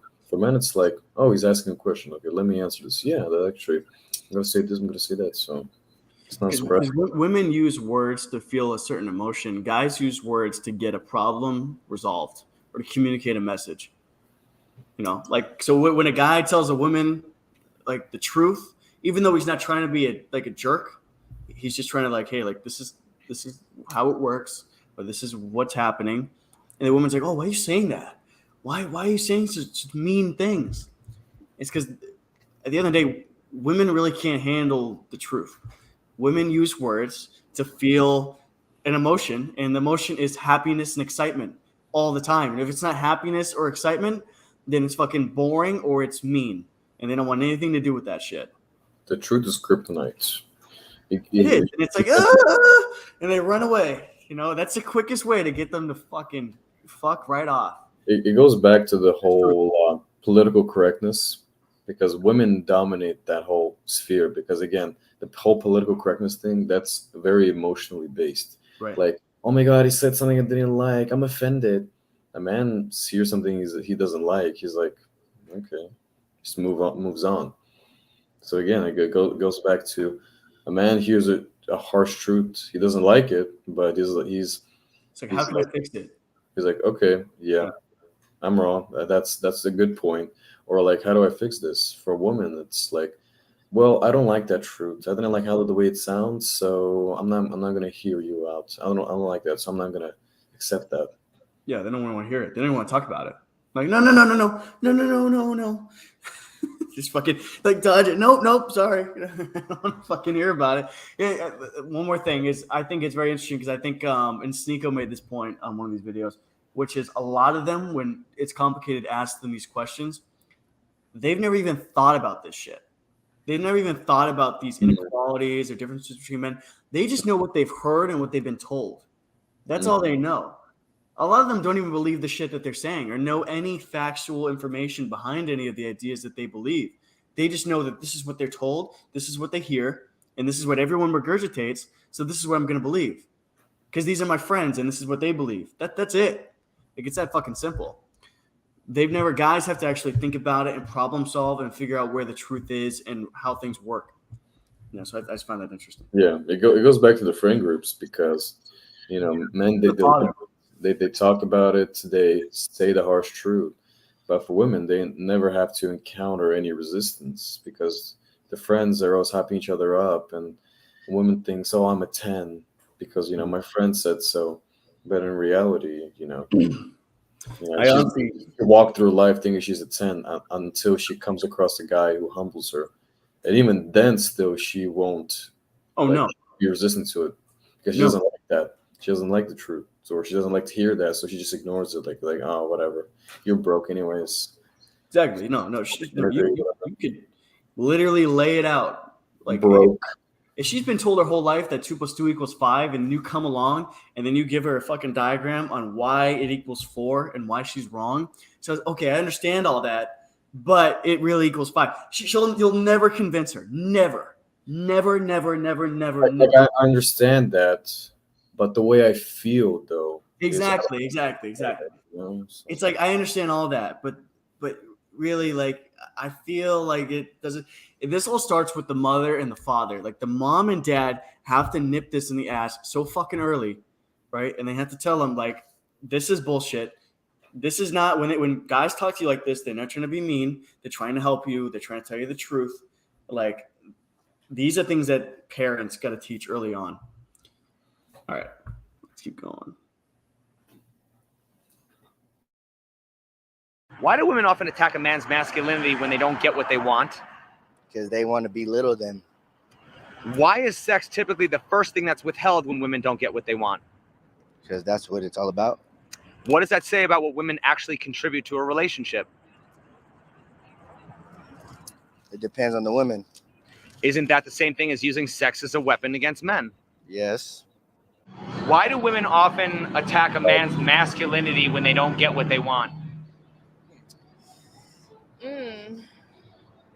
I don't think I do that, but I'm not saying you do that, but why do a lot of women? If I did, or if a lot of women do it, it's because sometimes men don't like to show their emotions, so they. That actually brought up a good point about. There was one TikTok that I stitched that's talked about that a woman says, if other than sex, how would you keep your men without sex or whatever, something like that? I get a pleasure in without sex, yeah. Yeah, and that's the oh no, there's a comedian that died. He went on stage. Patrice O'Neal? Yes. Okay. And he went on stage and he said, ladies, if you didn't have your pussy, you were in a freak accident and your pussy is no longer gone, how would you please your man? And then the ladies would be like, anal, blowjob. And he was like, you see, you just defined yourself as a sex object. Dude, he is a genius, man. The way, dude, that is such a genius fucking joke, man. Because it's funny, and two, it's like enlightening. You know what I mean? Because it makes you think, like, damn, like that's actually fucking true. Like that actually hits the nail on the fucking head of that. He didn't even say it. Like, he could have just been like, "Oh, you ladies, you know how you are." No, he let them say it. He just asked them, and he told them, "How would you keep your man?" And all their answers were sexual. Right. So, and if you can't keep the one thing many women don't realize is, if you only thing you bring to the table is your pussy, you only bring your pussy to the table. What happens when your man gets tired of you? Because looks fade. Or you complain about being sexualized. Yeah, it looks fade, and having sex with the same person year after year after year, a guy will get tired. And if you have nothing else to bring to the table, what happens? The guy has no motivation to keep you or to love you. So once that option dries out, again, women also use sex as a tool to control. But once that power is gone, the sex part, that's it. That's what makes for a great relationship, great marriage, is when you bring a lot to the table. Like, yeah, sex is great and all, but what happens when that ends? Like, men get old, they start becoming less interested in sex. Women get old, they're not as attractive as they used to be. Everything's all wrinkly and the body doesn't look the same. And a man won't like doing that the same way he liked doing it when she was younger. So once that option's gone, you don't get divorced, you don't separate because you love each other. You bring a lot to the table. Like the woman, she loves and cares for her husband. She makes him lunch. She gives him massages or whatever, or she actually provides something more than just sex. The same goes for the guy. I mean, if the only thing you as a guy provide is financial, like you're a bank, and that's it, what happens when you're going through tough times? What happens if There's a lot of guys out here now who are making a lot of money and they're not getting any play at all. Yeah, but that's the whole premise. Like a lot of guys complain, like, "Oh, I feel like just a bank in my relationship." You establish that dynamic. You establish your dynamic as being just a bank, and you would use that power to say, if she ever like complains or like starts arguing with you, be like, "Hey, I paid for your bills. You better shut up." And that's it. You're just a bank. And if she starts, she gets her own job, starts paying for stuff, and you lose that power, what else do you provide to the table? You probably don't, and that woman's gonna lose attraction for you. So you really gotta take a step back and realize, what do I bring to the table? If it's just one thing, and that thing, what happens if that one thing is gone? You're done. The relationship was done before it even began. Yeah. The one thing that really bothered me about what she said was that not what she said, but he asked a question about women, and she acknowledged that was true, which is how they use their power and against them. And he asked her, like, does he think that that's right? And she kind of deflected accountability because it was clearly wrong, and she instantly went to say, well, men kind of make us do this. She could have been like, no, that's not right, and women shouldn't do that. Instead, she said, well, we only do that because men. See, she deflected accountability. The white girl? No, the black girl who is right here. Oh, the black girl. Okay. Yeah. Here, I'm gonna play it. Hold on.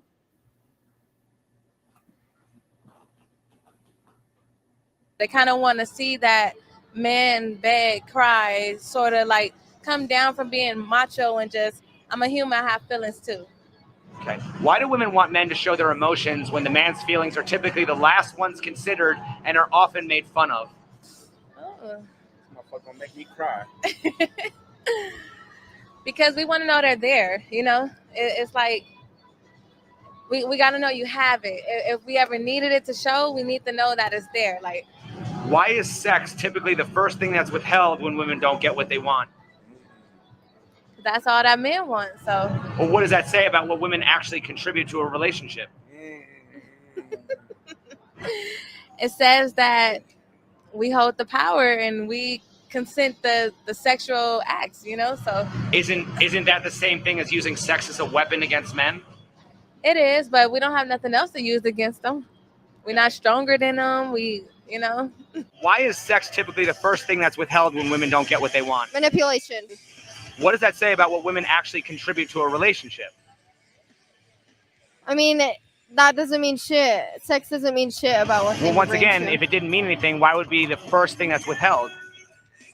Manipulation. It's just a manipulation tactic. It's the easiest one to bring forth. Isn't that the same thing as using sex as a weapon against men? Yeah. It's the first thing that we're there because that's the first thing the men want.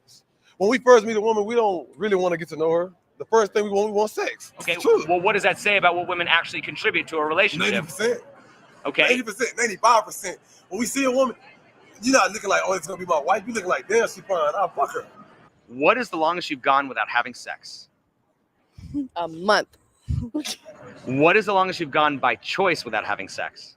A month. So do jail sentences count? A year. What is the longest by choice you've gone without having sex? A year. Who is more likely to lie about how long they've gone without sex, men or women? Men. Don't men lie about getting more and women lie about getting less? Yeah. Why is that?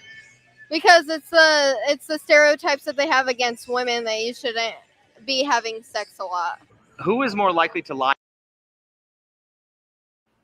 They're always the victim. You know, it was funny that black girl brought up a very interesting point. She said, like, remember what she said?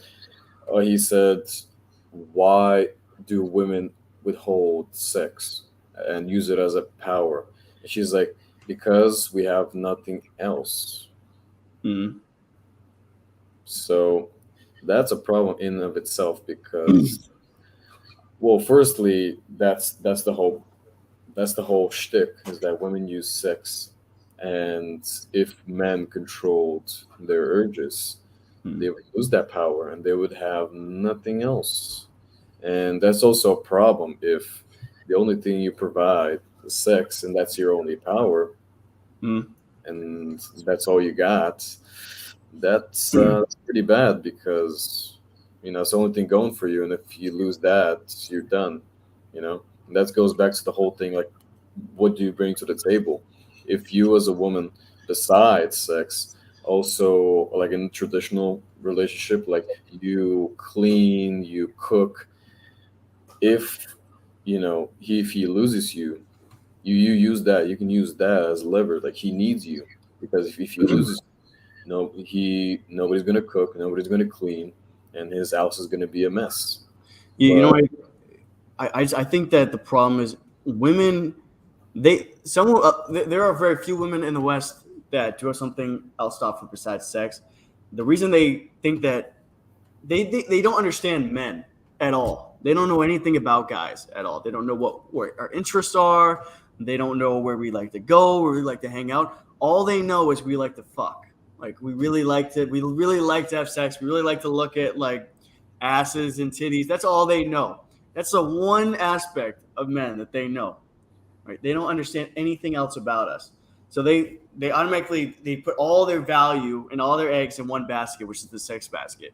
And when that's fucking gone, when that power play is gone, they have nothing else. But the reality is if you actually got to know a guy or got to know what guys are interested in, or guys actually like to hang out with and talk to, like a feminine, friendly woman, then you would have much more to offer. yeah, and in the investment sense, like, imagine you're an investor and you put all your eggs in one basket and that investment falls through. That's it, you're broke.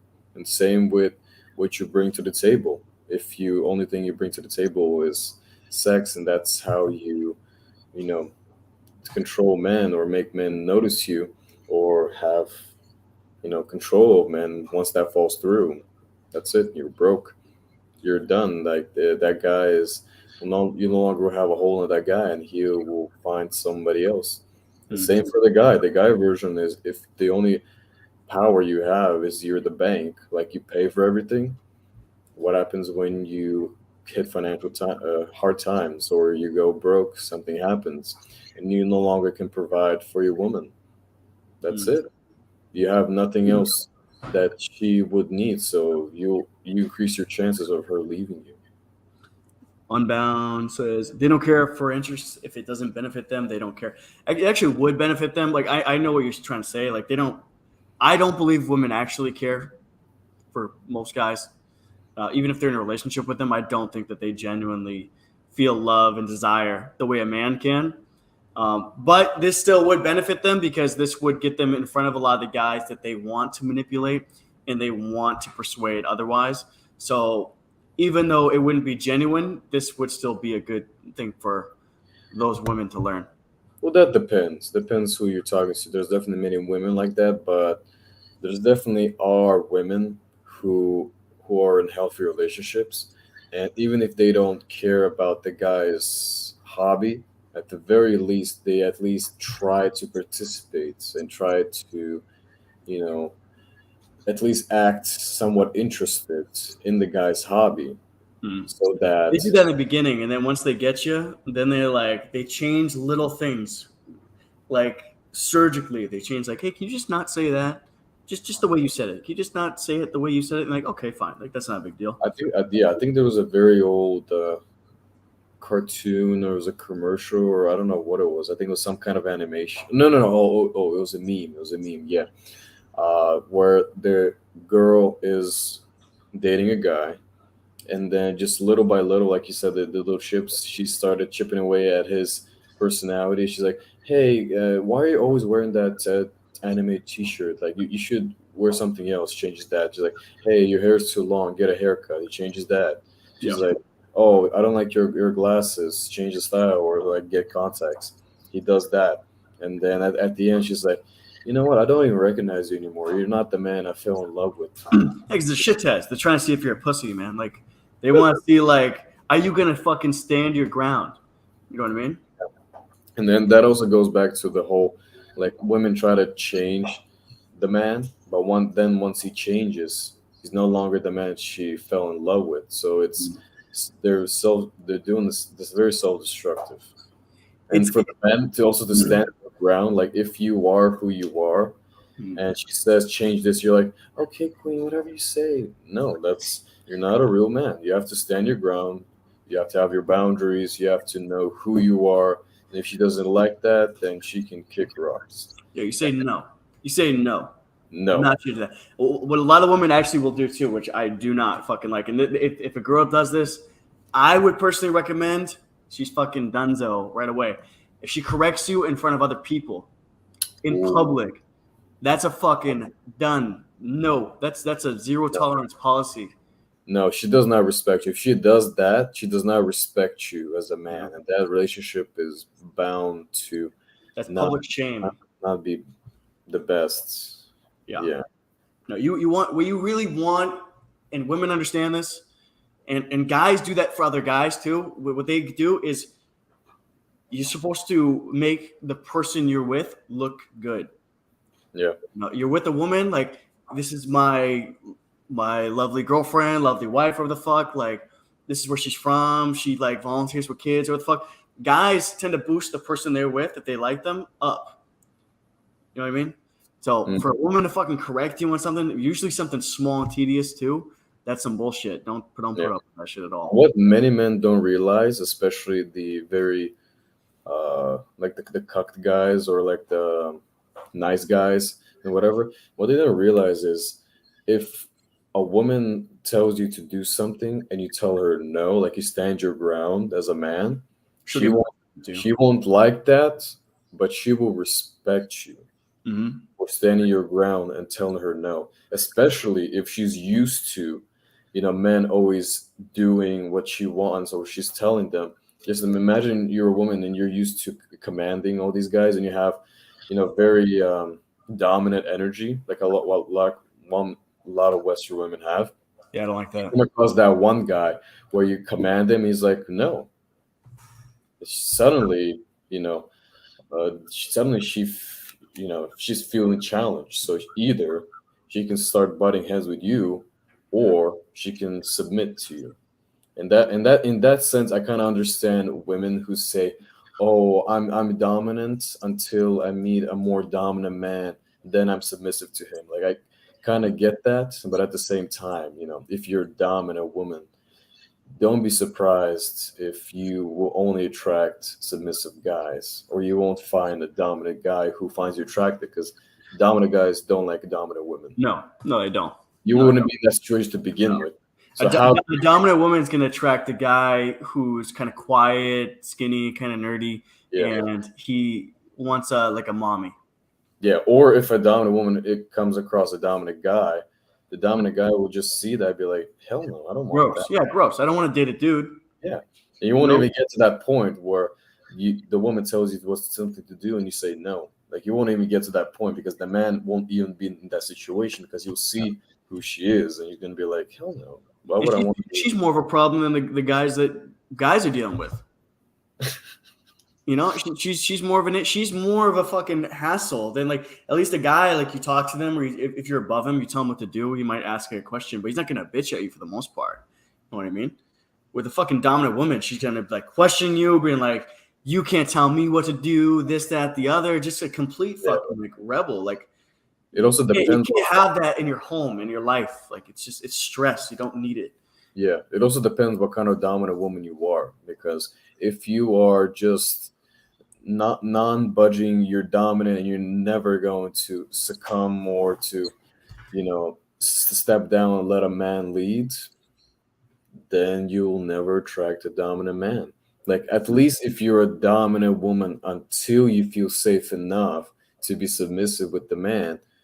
No. Okay, I kind of understand that. But if you're dominant to the point of never submitting, like I'm this, this, and this, like, then don't be surprised you attract a submissive man, or you will never attract a dominant man, because a dominant, you're gonna butt heads. It's never gonna work. No, but guys, but someone has to submit. Yeah, but guys also understand that too, right? It's like you could be a dominant guy, and you could be a leader, and you can even be like a business owner or whatever the fuck. But you're not the dominant guy in every fucking space. Like, right? Like Mark Cuban, for example. Like, he's a great businessman. He knows a lot about basketball. He owns the fucking Mavericks, right? But he knows nothing about directing fucking movies. If Steven Spielberg says, "Hey, Mark Cuban, come watch me direct whatever the fuck," Mark Cuban's not going to jump in front of Steven Spielberg and tell him what the fuck he's doing. So guys know when they're an expert in a field and when they're not. They don't try to dominate every scenario in every industry. Guys know, even if they're a leader, even if they're dominant, they know when to be submissive. That's why I say modern men, or men in general, are more submissive than modern women. Yeah, and it becomes a problem when you are like many women. They associate being rude as being dominant, or as being like, being like a man. Like, oh, I'm gonna be rude so that men respect me because I'm acting like a man. I'm being this, and that. No. But in reality, you're just an asshole.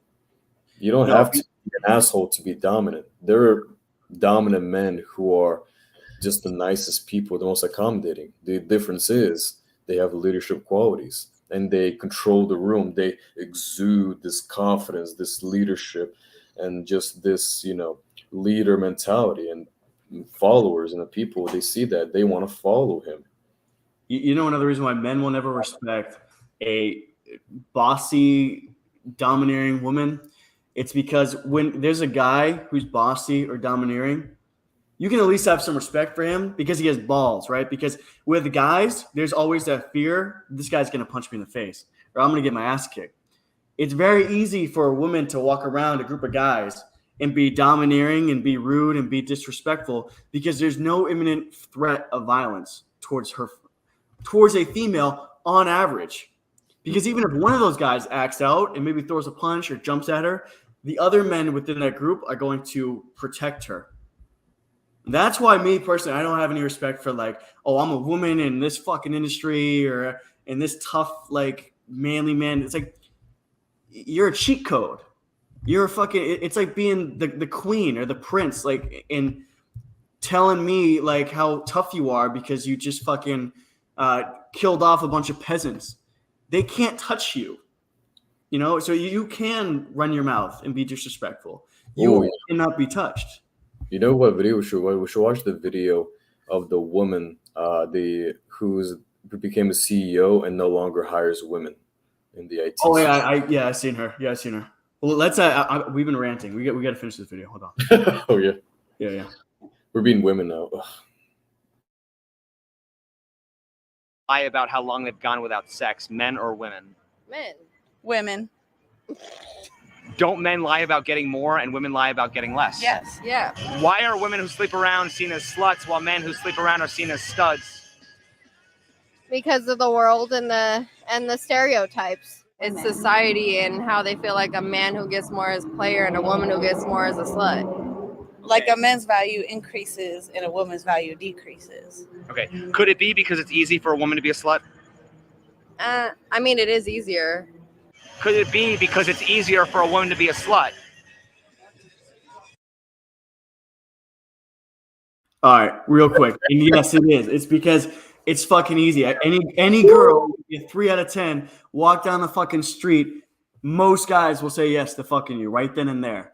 A guy goes on the street, hell, you get a 2 out of 10 bitch who's fat and ugly, and you take a 10 out of 10 guy with a Lamborghini, handsome as fuck, checks every boxes, has a giant dick, super tall, ripped, handsome, whatever the fuck. She will get laid more than he will. I almost guarantee you none of the girls in that block will say yes to fucking him right then and there. But most guys will say yes to fucking that girl right then and there on that channel. Right there. Yeah. Have you seen that TikTok video of those two fat girls talking about body count? And one of them was like, "Oh yeah, mine is like over 100," and the other's like, "Oh yeah, I fuck like 10 guys a week." Yeah, I've seen that shit. Yeah, because even fat girls, like they can get laid because some men are so desperate they will literally fuck anything. They will fuck a fat girl, dude. They will fuck a ugly girl. Well, they want to be guys so bad they brag about it. Like, yeah, I fucked this dude the other day. Like, listen, man, it's not the same thing. It's not the same fucking thing. As a guy, you got fucked. You didn't fuck him. You got fucked. Yeah, you got fucked. We do the fucking unless you have a fucking cattle prod between your legs. You know, you're not doing shit. You're receiving. Anyway, strap on, yeah. it's not because it's not a challenge. It's not, you can't brag about something if it's fucking easy. It's like a guy bragging about how he just bought a bunch of hookers. You know what I mean? It's not the same fucking thing. They had to fuck you. You paid them to fuck you, right? Yeah. Girl.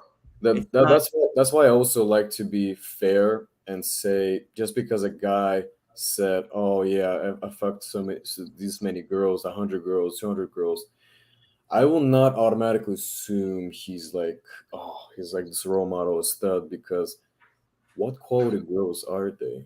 Are they just some fat girls who are getting laid? Like, you know, if you're a guy and you sleep with 100 threes, that's not the same as a guy who sleeps with like 5 10s. Yeah, no, it's not. That's also where like I draw the line of like, oh yeah, a guy who sleeps with a lot of women is like this stud, and you look up to him.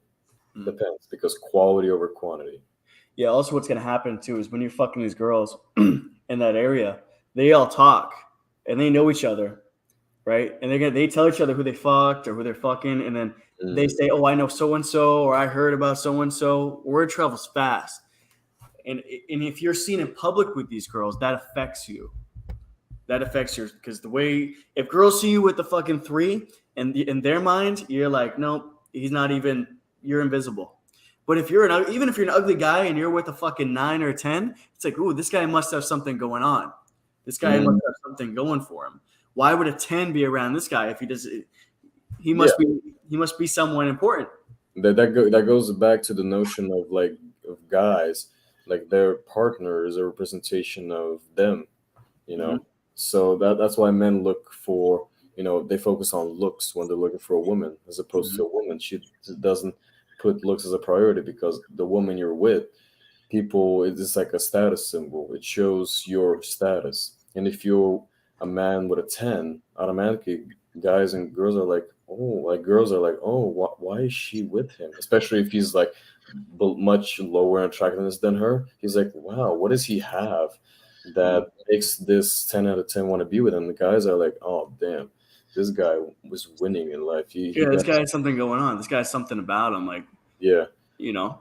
But if you're a guy, especially if you're an attractive guy, and you are with an average looking woman, there's always, especially from women, there's these assumptions of like, oh, what's wrong with him? He's probably some weirdo.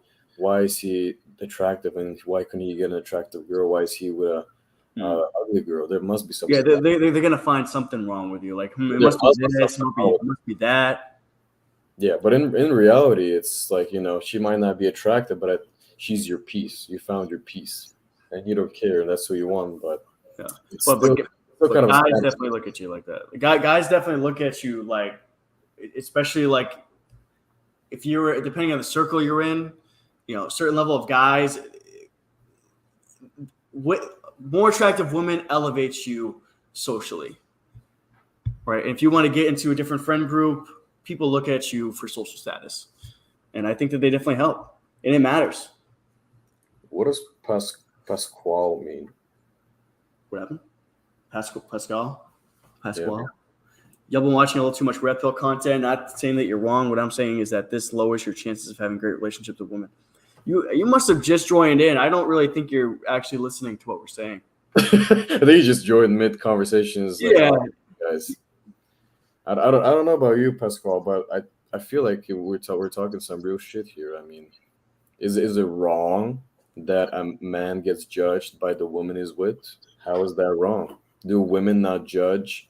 Because I've seen so many women, like on TikTok, on YouTube, or whatever, talking about, oh, when I see attractive guy with an average girl, I automatically think like there must be something wrong with him because why is he with her? I've heard girls say that, so that's not something that we're just pulling out of our ass. It's the truth.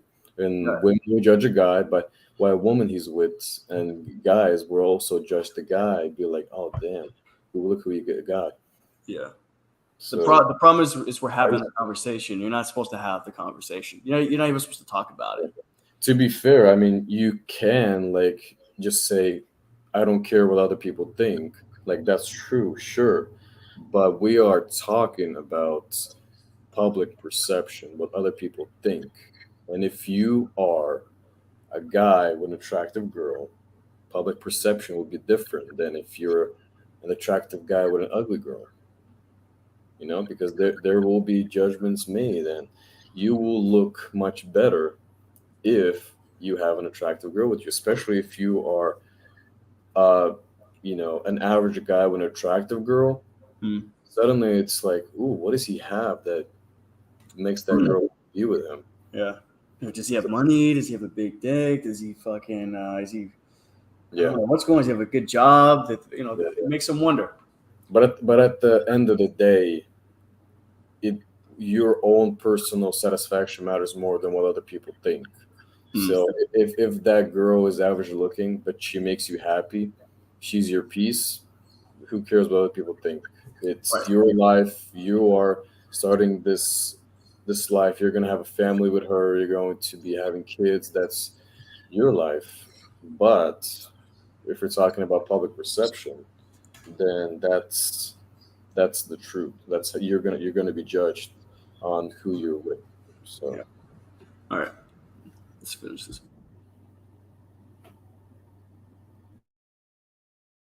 Yeah, but we also can get money from it too. What's the difference between shaming a woman for being a slut and shaming a man for being an incel? In other words, why are women shamed for having too much sex while men are shamed for not getting any sex? I guess, I don't know. Men are shamed for getting sex too. I shame men for getting too much sex. Don't women have a choice to be a slut, but a man doesn't have a choice to be an incel? What's an incel? Involuntarily celibate. Okay. Like specifically, I feel like guys are shamed when it's more clear that a girl is not interested and they keep going for it. Like when it's too much. Why are men shamed for not being able to get sex, but also shamed for trying to get sex? It's all about your approach. I mean, isn't that kind of damned if you do, damned if you don't? Like, I mean, I feel like it depends on is your for approach. both sexes. It depends on your approach. Some There's guys a are social just very stigma for all vulgar, that shit, yeah. and other men approach like real gentlemen. What are the characteristics of a gentleman? To me, is not lying about nothing. Telling them what it is, and whatever they want to do with that, that's what they can do with that. What would you call the female equivalent of a gentleman? A lady. A lady. What are the characteristics of a lady? Respect, honor. That's about it. Should a woman who doesn't act like a lady expect a man to act like a gentleman? No. What is the difference between respecting a woman and making her feel special versus the guy just pandering to her every need? Say that one more time.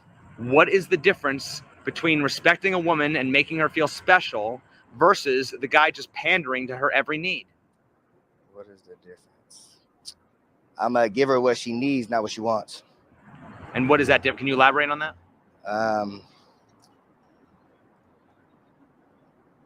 Does she need her nails done or does she want her nails done? So if she needs them done, I'm going to do it. If she wants them done, I might not.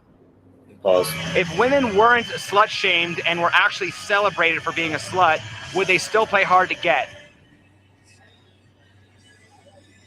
Yes. Why? Pause. Because you can get more money out of them if you play hard to get. Could it be because women use sex to get power? Some of them, yes, yeah. Are women more interested in love or power? Depends on the person. Are men more likely to use power to get sex, or are women more likely to use sex to get power? Sex to get power. Do you think women are more interested in love or power? Power. Really? That's interesting. Okay. If all the men in the world were gay, how would women get power? By creating and being a dominant. Yo, when I say pause the video. Oh, I didn't hear you, man. My bad. I'm not just being like pause. My bad. Dude, I thought that last question though, that's fucking crazy, bro. Like, dude, No. if all the guys were gay, they'd be fucked. Yes, that goes back to again what I talked about. Like, if women use sex as to control men, if they lose that, they're done. But I want to touch on that the question that the guy was asked, but he was stumped. I think I can answer that question. The question that was what's the difference between a man being a gentleman and caring for his lady versus just succumbing to her every need. The difference is this. It's the difference is when you're a gentleman, you treat your lady with respect, and whatever you do because you want to do it for her. But of course, you have boundaries, and you're not just gonna do everything she asks you to do. That's the only difference. Is like the gentleman will try to make his lady happy, but he will have the ability to say no in situations where he doesn't see it as right. Whereas a guy who just panders, who just say yes, he'll be a yes man, be like yes queen, yes this, yes that, and that's detrimental because you can't just say yes to everything. So a gentleman, he's respectful, he takes care of his lady, but he also has established boundaries and has the ability to say no to her when he sees fit. Yeah, I think he tells her the truth too. I think he tells her the truth. In a respectful way, yeah. Yeah, I understand. Let me go back. Pause does not compute the moments. I wasn't ignoring you, bro. I'm sorry.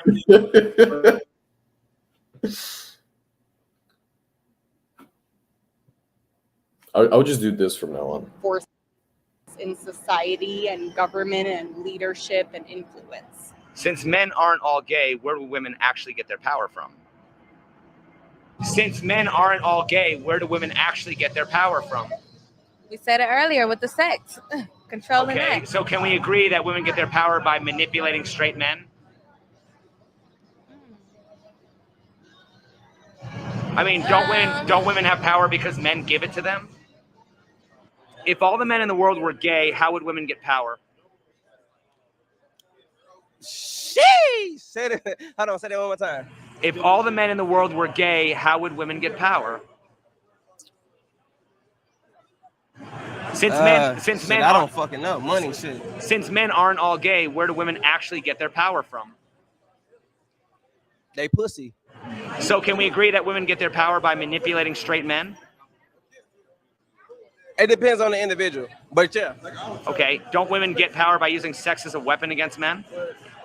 Don't women get power because men give it to them? Women are the world. Women have power. Most men only want to take the power because they want to take from women. If God was a man, a woman, or an animal and walked up to me, I'm gonna go to the woman because I believe God is a woman. So I'm the wrong person to ask that question. Okay. What kind of bullshit is this guy talking about, bro? God is a woman? I'm so confused what he's talking about. That just came out of nowhere. He's just saying women can't do any wrong, women the prize, fucking God's a woman, he doesn't trust men. This guy's a panderer. This guy's pandering for sure. To be fair, the guy said I'm the wrong asking this question. So he was honest. He was like, don't ask me. I'm this kind of guy. God is a woman. Women. That's pandering. I didn't understand what he meant by that. That was a little weird. Okay, all right, let's keep going. They got power regardless. Well, right. We can't be born without a woman. Well, right, but women can't conceive without a man. Right, that's true. But don't y'all read the Bible, and the Bible say that the Virgin Mary had a child? Yeah, but that Guess what? No. She had a child without a man.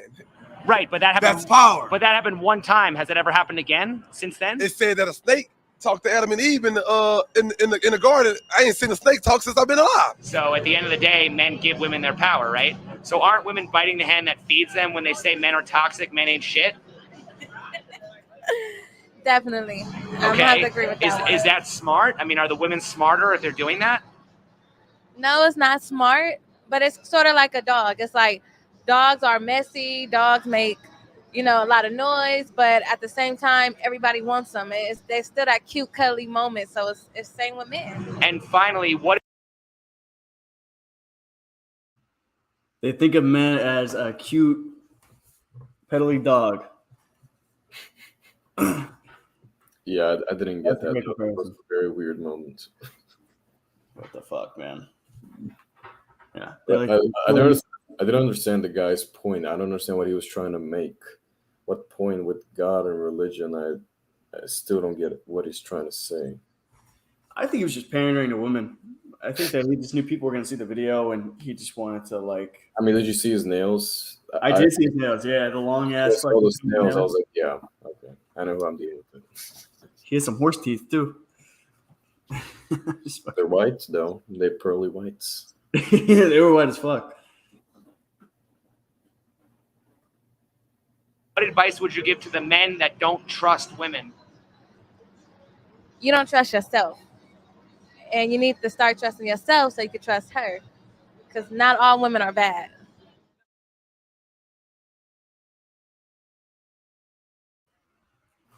Something. I thought he was gonna make another point there. I was waiting for it. I was like, oh, here it comes, but no, it didn't come. I thought he was gonna make a comparison, be like, then should we say the same to women who say they don't trust men? I thought he was gonna make that point, but it cut off. That was a great setup for that, because a lot of women say, oh, I don't trust men. Men ain't shit. Men ain't that. But what if a man says that? Oh, he should work on himself. Be secure. Okay. What? So should the women do the same? Say it. I dare you. Yeah. Do you think that more women are the same or more men are the same? What do you mean? What context? Like, what do you think are similar, like in personality and beliefs? To men, of course. Yeah. You think men think more alike than women? I think so. Yeah, men think more alike than women. I feel like there's more diversity in thought and idea and personality amongst men than there are women. Yeah, but I think most women. I think women are kind of like a hive mind. I think most women believe whatever the mainstream's kind of pushing, and I think most of them believe what other women in their life are saying and believe. Well, I was referring more so to like men understand each other more. I'd agree with that, but but in that context, yeah, I guess so, because usually it's the whatever the trending thought process is, the women just copy that and copy paste. It's same as like if to compare it, it would be Drew, like whatever she says, her minions just start repeating. Like the Drew, the only insult she does is like, "Oh, your hairline's fucked up," or like this and that, and then she goes after appearance. It goes after appearance, and then whenever I would get a Drew minion in my comments, that's literally they would just verbatim just repeat that insult to me, even though it doesn't even make sense. Like I know I have a big forehead, but there's what receding hairline they're talking about, that they just have no creativity. All women have the same insults, all of them. They go after your dick, your money, or your physical appearance, height, forehead, hair, nose, whatever the fuck they can find. Those are the insults. And if you get women or not. Yeah. Or if you're gay, they'll call you gay. Like they'll all be for LGBTQ rights, But when it comes to you pissing them off, all of a sudden they're anti-Semitic and they're homophobes now. You know what's funny? Yeah, they use it as being a nutshell now. Yeah, because some girl duetted my most viral video saying like this guy gets no bitches, like he's so insecure. I'm probably gonna do a response to that because I just kind of ignored it, and I'm like, well, let me respond to her. But that's kind of funny how women say that they hate players and they don't like being played by guys or like being with talking to multiple women. But then as an insult, they say you don't get women. Don't you want that? Yeah. That's kind of a compliment. Like, yes, I don't get women because I'm don't just like sleep around, go with different women. I am a man who's looking for the right type of woman to settle down with one woman. I don't get bitches. No, I don't want that. Thank you. Yeah, no, it's just it's very ironic how a lot of these girls, most of them will support gay people and trans people, and then all of a sudden, when they get pissed off at a dude, all of a sudden they're throwing out the F word or gay or homosexual in the guy's direction. Or then they'll talk about body positivity and how you shouldn't shame people on their body, and then they'll talk to a guy and they'll be like, "Hey, you have a small dick. You've never seen my dick. Yeah, we have a small dick." Or you're this, you're that, or you're That also or whatever that they also think of.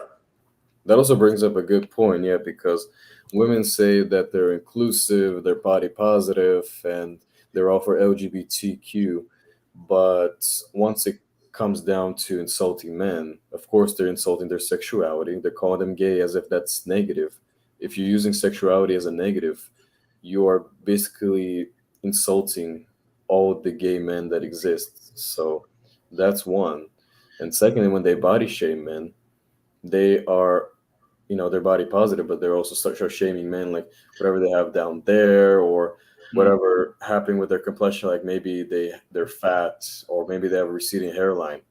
Well, what about the other men who also have like again, it's the same thing with Drew. Like when she makes fun of men, she goes after their appearance. They're like, oh, you're skinny, oh, you're fat, oh, you're receding hairline.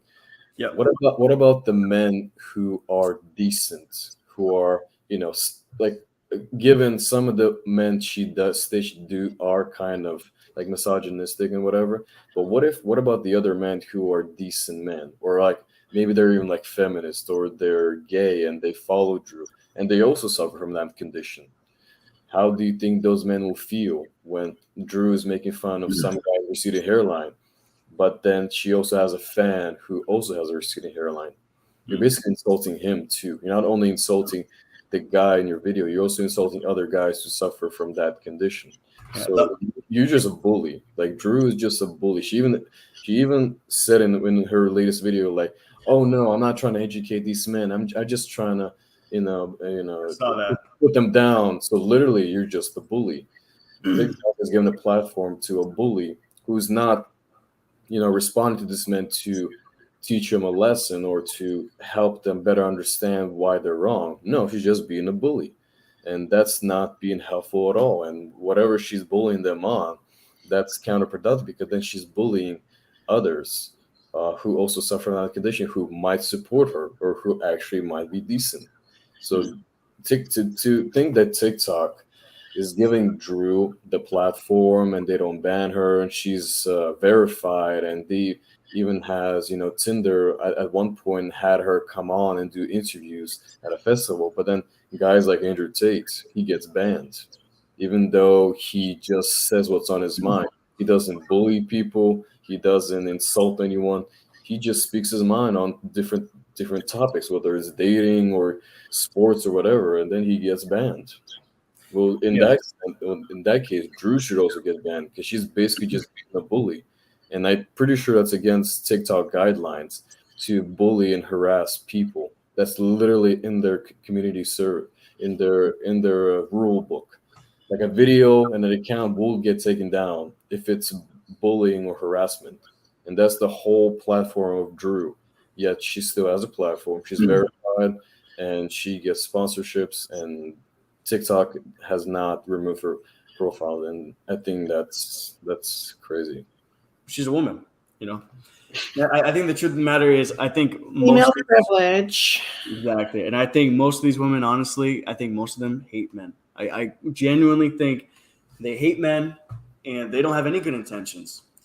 And I even think that the ones who are talking about the red pill shit, I don't think they even have good intentions. I think most of them in that space are pretending. And I think that a lot of them, like I was saying before, they want to be a big fish in a small pond, and they want to be one of the very few females in a all male space, garnering attention and views from males. You know, and guys are way too quick. All a girl has to do is say one nice thing or one compliment in your direction as a guy for these content creators to welcome them in. One compliment, and all of a sudden, this girl who shouldn't even be in a men's space is now welcomed in. And that bothers me because that shows me how little and how naive a lot of you guys still are, even after all this shit has happened. Yeah, I think I've seen some comments from guys being like, "Hey guys, be careful of chameleon women."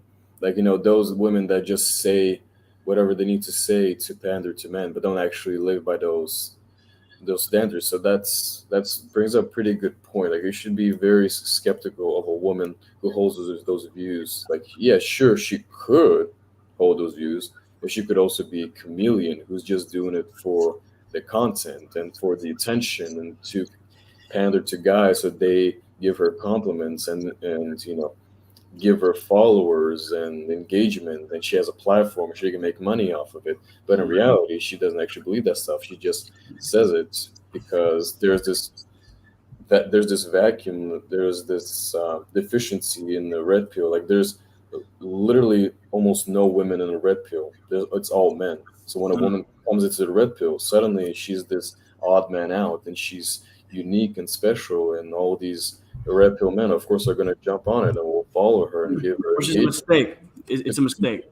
But you don't know. She maybe just be doing it to just have that niche, because their niche is not that packed. So they just take advantage of it without actually believing what they're saying. So you got to be careful. Yeah, and I think even if she does actually believe what she's saying, she does want to be helping guys and men's issues. I think that's great. Keep her at an arm's length. Don't let her in. Keep her at a healthy distance. You know, if she wants to help, let her help. But at the end of the day, it's still a men's space. This is not a space for everybody. Girls have girls only spaces and have girls only content and girls only channels. Guys don't have a guy only space. And guys are so welcoming. Guys are so naive that they see just one girl like, "Hi, how are you? Really sorry." And all of a sudden it's just, okay, oh, she's really cool, guys. Come on, let's let her in. Like, what the fuck? Like, let's let her in. No. I highlight that second to last comment. Like, he brings up a good point. Like, it literally what you just said. Even MGTOW groups have that problem for allowing women who talk some good game to them without thinking. So again, it goes back to what you just said. Manipulation. About women just talking a good game, and, you know, men being oblivious to the reality of what she's saying. Yeah, she's most of them they're females. They're using social niceties, and they're not stupid. Like, they say some stupid shit, and a lot of them aren't that bright, but they are intelligent for the most part, and they know that they don't really have to do much to manipulate a guy and get into a guy's space. All she has to do is be like, like, she just regurgitate like one sentence, and then you guys are like, "Oh my god, a unicorn! There she is! Come on in." That's it. That's it. No. I see guys on TikTok. I'm on TikTok all the fucking time, all the time, getting content, right? And I just see one girl talk, and all these guys are like, "Oh my god, she's the one. She's the fucking unicorn. She's gonna be our saving grace. Like, she's one of us." Moron. You haven't learned a fucking thing in all your years, man. You know what the funny thing is, though? What? Is these women, like you said, Like, I would understand if it's a woman in that space who's bringing like a unique perspective. Like, okay, fine, I get the hype. I get why guys are like, oh, she's a unicorn, she's different. But it's if she's in that space and she's literally just regurgitating the same old thing the red pill community has been saying, or the that sphere has been saying for ages. She's not special. She's just pandering. She's just repeating these points that have already been said by men. But it's being said by a woman, so it's different. So But you know what we should watch next? We should watch video compilations of Drew getting roasted by other men. I'll be honest, let me change the battery in my camera, because my camera's. This is gonna be the second time I'm changing my fucking battery, bro. Who's Lacey Green? Lacey Green, she's old school. She's not old, but she's old school. Like, this was back when Trump was running for president, I think. But she was someone who was kind of like in this space, and she was talking about. She was a chameleon, basically. But she was in the guy space, and she was talking about political issues and guy issues and stuff like that. So, is she still on the platform? I don't know. It's a good question. Be right back. Yeah.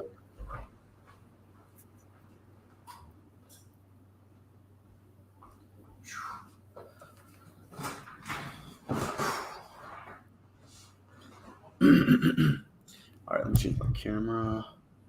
Battery. Oh, her. Yeah, I don't think she has a platform anymore. One with the glasses. Yeah, I don't see her. And the thing though, like, okay, I just realized who Lacey Green is. But Lacey Green, she 100% was a chameleon.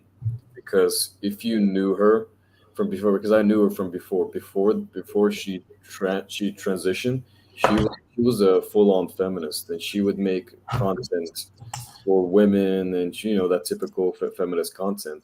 And suddenly she turned to like the guy content, and speaking for the guy. That's very sus, and that's definitely she was a chameleon 100%. I have no doubt.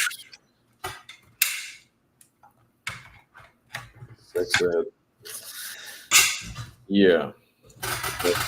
Lacey Green, I think she kept jumping. She started in one niche with the feminist content, then she jumped over to the other niche for the guy content, and now she jumped over to the sex ed content. So she's just been jumping around. Tommy Lauren. Oh, she's terrible. Tommy Lauren. She I think she was also a chameleon, because she was back in the day. She was definitely different. She was conservative, and she had all these good points. And then at some point, she just switched and started talking about men, and like just the typical feminist content about like, oh, men, you're this and that. And when I first saw it, I was like, what the fuck? What happened to her? See, I don't think anything happened to her. I don't really think girls don't really have too many beliefs of their own.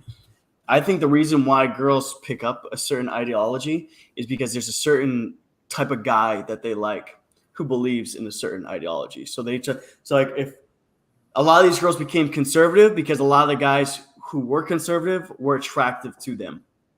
They like the working class guys, maybe successful, or some of the business dudes that they like. So they wanted to get around those guys, and they wanted to be friendly with those guys, and that believing those things got them in those spaces and got that attention that they wanted. So I don't really think that they have any real beliefs of their own. I think that they just tend to go to where the men that they find attractive go, or where they point most of their attention. Yeah, Adolf Hitler agrees with you. Good. I don't think that's a good choice of words there. We gotta be careful what's saying your name, bro. We gotta be careful. You're fine in the comments, but oh my god, yeah, dude. I could have called this like years ago, man. Like, listen, like when Lauren Southern and Tommy Lauren and shit were preaching conservative values, they thought, and they were right for the most part, they thought all the conservative guys in there also believed in all this other like take care of your woman type shit, which they kind of do, but not in the way that they thought. So they thought when they were so comfortable, when Tommy Lauren went on her fucking rant and shit like that, she thought that her audience believed with most of the things that she was saying. but she was completely thrown off. I think that's why she apologized afterwards, because she thought that she was preaching to the choir. Really? I think so. I think that she thought that her audience was going to agree with that for sure. I don't know. Then she's pretty dumb to think that, because whatever she was saying was completely 180 from what she was preaching before and what the audience most definitely does not believe. Or so. Well, I think the reason is because I think a lot of that audience, that like conservative political audience, since there's no real campaign going on right now, I think most of those guys kind of ran. Like I was watching a lot of that stuff when the Trump election was going on, but then that ended and that spark kind of died out, and the red pill content started kind of exploding, and that's where my attention went. I think a lot of those guys moved over to here and then realized a lot of the double standards and unfair treatments. And she thought that she was just going to be able to keep the same audience and regurgitate that shit. I don't know who Karen Strahan is. What's that? Little ass comic, Karen Strahan. Never heard of her. Karen Strahan. Where? Oh, I don't know. Who's Karen Strahan? I don't know St. Tyrone. Never heard of her. Heard of Tommy, heard of Lauren, but not Karen. All right, you want to react to Drew? How do you pronounce the last name? Afuelo? Afuelo. Oh, she's Spanish. I think she's Spanish, yeah. It sounds Spanish, Afuelo. Yeah, me too. Sounds like Raffaello, the candy.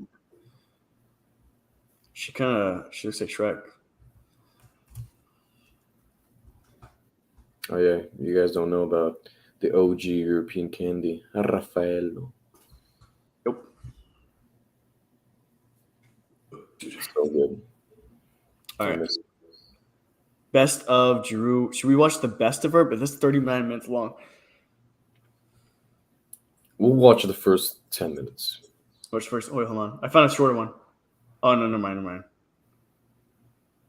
30 minutes of the best of Drew roasting content? Yeah, 39 minutes of just her. I just kind of want to watch her content. Her? No. I said let's watch a compilation of people roasting her. When she posted that video of her deadlifting 225 and guys started roasting her. I was talking about let's watch if there is a compilation. I mean, there should be on YouTube, but then again, she's a popular influencer, so maybe YouTube also. Let me look up making fun of. No, just type in Drew getting roasted. Drew Afuelo getting roasted, and maybe something will pop up. Oh, Samoan, yeah. Well, I mean, her boyfriend is Samoan. I know that for sure, but I'm not sure about her background. I got nothing. But her, nothing. I got her roasting other people. Of course. That might be kind of funny to watch. Define funny.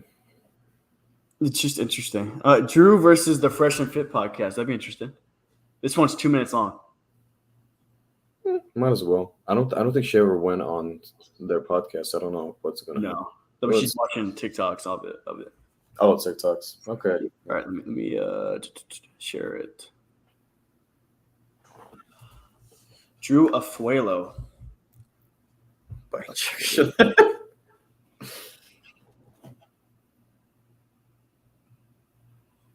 Okay, you see it? Yeah. Cool. All right. I have to mute myself. A key that opens many locks is a master key. A lock that opens to any key is a shitty lock. Men and women are not the same. We're First off, right, I have seen this podcast countless times, every single time against my fucking will. And every fucking dweeb that hates me always says some shit like, you should go on the Fresh and Fit podcast. He would fucking prove you wrong. When the IQ's on 7, it's really not a fair fight. If I were to go on shit like that, it wouldn't be a fair fight. Next, I have already made fun of this fucking bitch. This dude is easily the most insufferable dude I've ever seen on any form of media. Worse than Joe Rogan. Because on top of the fact that he is painfully fucking single, this man hasn't seen or touched women in I don't know how fucking long. It's so evident. He is also balding. Like, It's the same insult. I think I have a headache now. Thanks. Dude, her voice, man, it's something else. Her laugh is just. I feel like she's forced into laugh because it ain't no way somebody just naturally laughs like that. Because the difference in like she's speaking and then it's like like nobody just laughs like that. Usually you laugh in the same tone you're talking in, but she just changes. Like she's down here, then she's like then she goes back down, and she's talking, then she goes back down. She's forcing it. Yeah, because, for sure. Because her fangirls like it. She's like, "Oh my god, your laugh is like, oh my god." Yes, she's forcing it because nobody laughs naturally like that. She's very like pompous. She seems like she in her mind she thinks she's better than a lot of people. Yeah, but and that she's above going on the show and debating with them.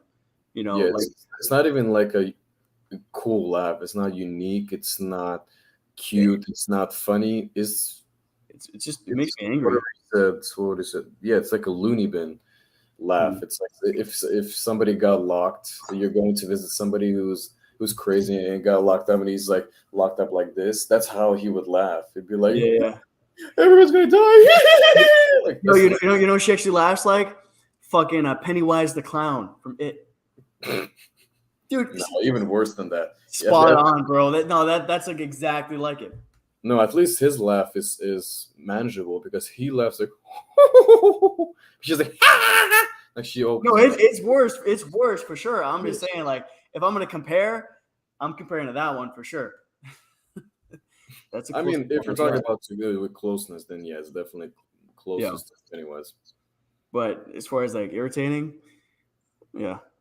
I think she thinks it's cute. It's really not. I don't know how the fangirls listen to her because, like, even if I agreed with what she was saying, like that laugh is just it just hits on. It just causes a headache. Oh, I have a question. If Drew Afuelo saw you in person and swung on you, would you hit her back? Hell yeah. Me too. Fuck, I look like. Just bitching out. Yeah. Dude, I would be excited. All right, let's keep watching. No, because I had the situation happen to me when I was in camp. It was in Russia, actually. It wasn't even here in the States. And I never got swung on by a girl before. And mind you, this was in Russia. So this is like a very weird thing to happen. And there was this girl that was like being very loud and bossy. Like she was literally being like the American women who think being rude is being dominant, whatever. And we were preparing for a performance, and she was being loud and commanding was, "Hey, you stand here, you there." It's like, "Valentine, come on, go stand there." I'm just standing there looking at her like the fuck you doing? Why are you being so bitchy? And then she's like, she comes up and gets all in my face, like, "Come on, Valentine, why aren't you going? Go stand right there." And I'm just standing there laughing at her like. How old is she? This was in camp when I went to camp in Russia. I think I was teenager, so like 15, 16, whatever, maybe younger, but it's somewhere around that range. And then she got up all my face, and then she's screaming at me, and I'm just looking at her like, the fuck is she doing? And out of nowhere, she just like slaps me, and my first instinct, it wasn't like, oh, she slapped me, I'm gonna slap her back. No, it was just a knee-jerk reaction where she slaps me, and then I kind of like hit her back, like not full force, but no, like, I know what you mean. It's just a muscle response. Yeah, she slapped me, then I'm like, I just swing back, and this bitch had the nerve. Like I barely, it was like a mix between a open hand and close hand. Like it was a kind of a close fist. It was like this. I kind of just yeah. Like clobber, and she had the nerve just like be like. And then she's like, and suddenly she's the victim. She's holding. Yeah, no. oh, and then the girls will walk up to her, and I'm like furious. I'm like, the fuck is this shit? And, you know, I take off the tie we're using for the performance, I slam it down, just like run out of there. I'm like, fuck this shit. Dude, that's I'm not gonna that's pay extremely warranted for sure. Yeah. She deserved it. Yeah, I got an argument at a bar like 3 months ago now, and this girl got out of her fucking car, came around, and I was talking to my friend. She goes, "What'd you say, bitch?" And she went like this, and she hit me in the side of my face on my right, and then I hit her once, and then she went to run off, and she's holding her face, and I come up behind her, and I hit her again, and then she falls on the ground. I leave her alone. And she's like swearing at me, and I walk away, and then she says, "Come back here, bitch! I'm gonna fucking kick your ass." She has a black eye. I swear to God, she has a black eye. She has a bruised up face, and she's coming over to me like, "Oh, you hit like a pussy." I'm like, "Your eye says otherwise." Anyway, yeah, she followed me home. Why'd you swing again? Why'd you walk up and swing on her again? I was just pissed because she was saying some mean shit. And we were drinking too, and she just came up and hit me for no reason. I just got pissed. I'm like, what makes you think you could just walk up to me and hit me like that, like a stranger? Like, I felt like I needed to teach her a lesson. Like, you can't just hit a dude, you know? So I only hit her twice. But she did come back, and I was gonna hit her again. But what happened is my friends kind of came and got in between us. Yeah. Let's go again. Yeah. But to be fair, I'm not condoning like hitting women, but if she starts something, you're within your right to finish it. Don't start something you can't finish. So I agree with most of that. I'm just saying, especially if she's being belligerent, like there's a lot of domestic abuse cases of women like abusing men, and they don't fight back because they don't want to. There's this perception of if he hits her, that suddenly she'll play the victim. No, if she hits you, like if she just is like mad and just like kind of slaps you and like you were in the wrong, like okay, yeah, just be a man, just take it. But if she's being belligerent, is literally like throwing haymakers at you, and is literally especially in public, knock that bitch out. Especially in public, like nah, I'm protecting myself. No, and the last thing I'll say is what I don't take the same approach as you. You're probably a little bit nicer than I am. I take the Sean Connery approach, which I'm not gonna fucking come home and beat the shit out of her because I had the bad day or something like that. But she's being disrespectful on an issue, and she keeps pressing it, and she keeps nagging at it. I think a little smack or something. I honest to God, I hope I don't get banned for this. Oh shit! Let's just leave it at that, man. Like fuck, YouTube is not as lenient as most people. So anyway, let's keep going. Please don't. Every fucking time, dude. Real ones will remember. Remember the dude I said had crop circles on his fucking head? That's this fucking guy. Who gets a bald spot right by the hairline? Bro. No fucking wonder you hate women. No wonder you hate everybody in this fucking universe. He's constantly spewing his 5-6 venom on every bitch in that room. In fact, I really fucking hope that the women on this podcast, every single time shit like this comes out, I hope they get paid for this. Because not even God himself could make me sit and listen to this bullshit. Oh, fucking way, bro. No way. Now let's get to this lock and key. I fucking hate that argument. First off, you're comparing women to inanimate objects. Invalid. No, they talk too much. They're not inanimate. But their fucking views and their I guess they have about the same IQ as a fucking rock. Ooh, you know what was the worst? You know what was the worst comeback I ever heard to that analogy? What? I heard this comment once or twice. Whenever somebody brought up a key that opens many locks is master key, locks gets open then by many keys is a shitty lock.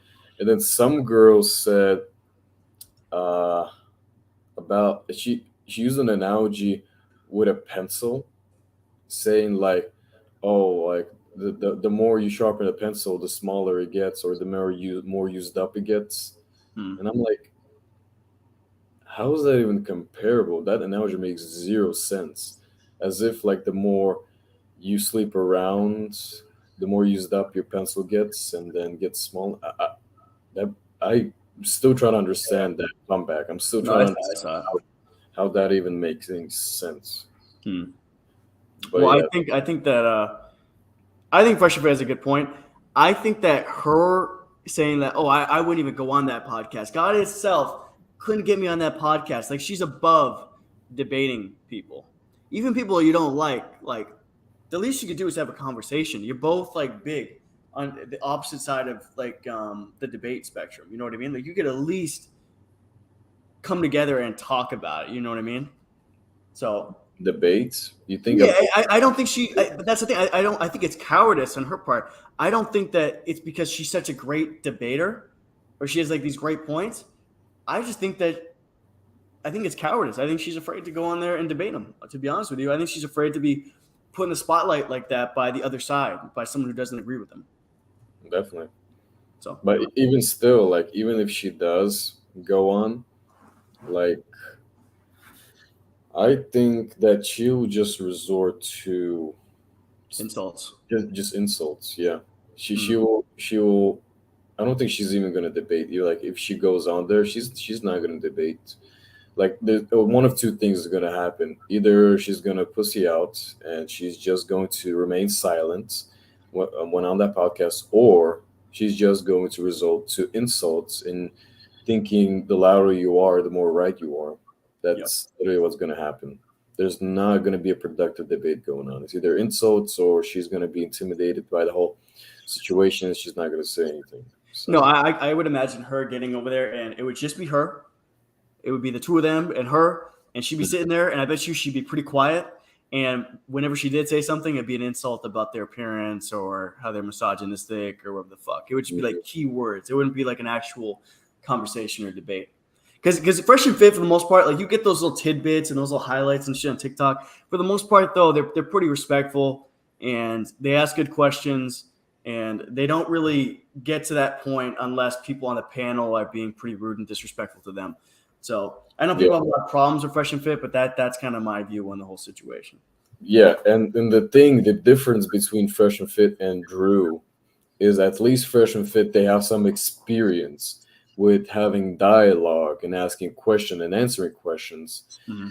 You can debate whether they're right or wrong, they're doing a bad job, good job. At least they have the ability to have a conversation and to they have a podcast, they ask questions, they have a stream, they have dialogue. Drew's whole content is just bullying guys that she doesn't agree with. Mhm. I mean, she does have a podcast right now. She created a podcast, but the thing is, that podcast is with people she knows. Hmm. It's not a debate. It's just a conversation with some friends. She's relaxed. She's talking her mind. You're speaking, and of course, her friends agree with her. The friends are yes men. She's on a podcast with yes men, so of course she has no debate experience. She has no ability to have a conversation with someone who does not agree with her. While the Fresh and Fit, at least they bring on girls who disagree with them, and they have a conversation. Yeah, they're always outnumbered by the amount of girls they have on there too. They usually have like 5 or 6 girls, 4 or 5, something like that. And there's only 2 of them asking questions, right? And Myron is asking most of the questions anyway. So it's 2 of them against like 5 or 6 girls. Yeah, but to be fair, most of the girls there are just sitting silent and not saying anything. It's only a few who actually speak up. Most of them sit silent, but they do say something. But here's the thing though, they will all get confident when at least 2 or 3 of them start getting loud. You know what I mean? So they'll chime in the background. So like if something really crazy they perceive is really crazy gets said, they'll get really loud, and then all of them will chime in. So it's still 2 of them trying to keep them calm and debating with them. So I respect them more. Yeah, I mean, personally, I do not like Fresh and Fit, but at least I can respect that about them. That at least they have the guts to, go on the podcast and firstly to have the ability to have a conversation, and at least they're inviting girls who do not share the same views as them, because they could have just invited yes men, just invited guys to the podcast who agree with them, and they'd be like, "Oh yeah, those women are this." Like, hell yeah, these women are this and that. Like, then it's very different. At least here, they're having some opposition. So you gotta give credit where credit's due. So Agreed. All right, let's go back to the video.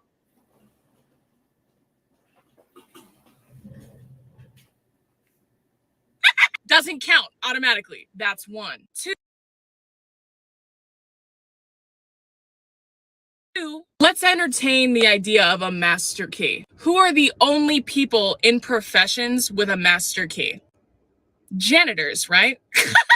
A janitor, a landlord. Those are the only people who have master keys. Now let me ask my baddies. Are you trying to fuck a janitor or a landlord that talks like this? I rest my case.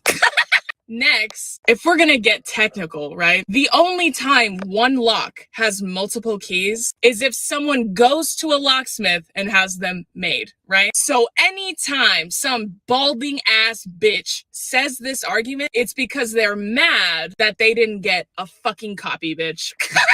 I say this with the power of 1,000 sun. Fuck your podcast, bro. It sucks. And invest in hair plugs, because, bitch, on camera, you need it. Bye.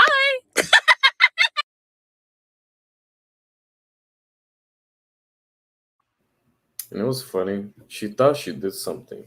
Dude, she didn't prove shit. Like, It made sense. it was building up, and she was saying some things, and then her conclusion was, "Fuck your podcast. It sucks."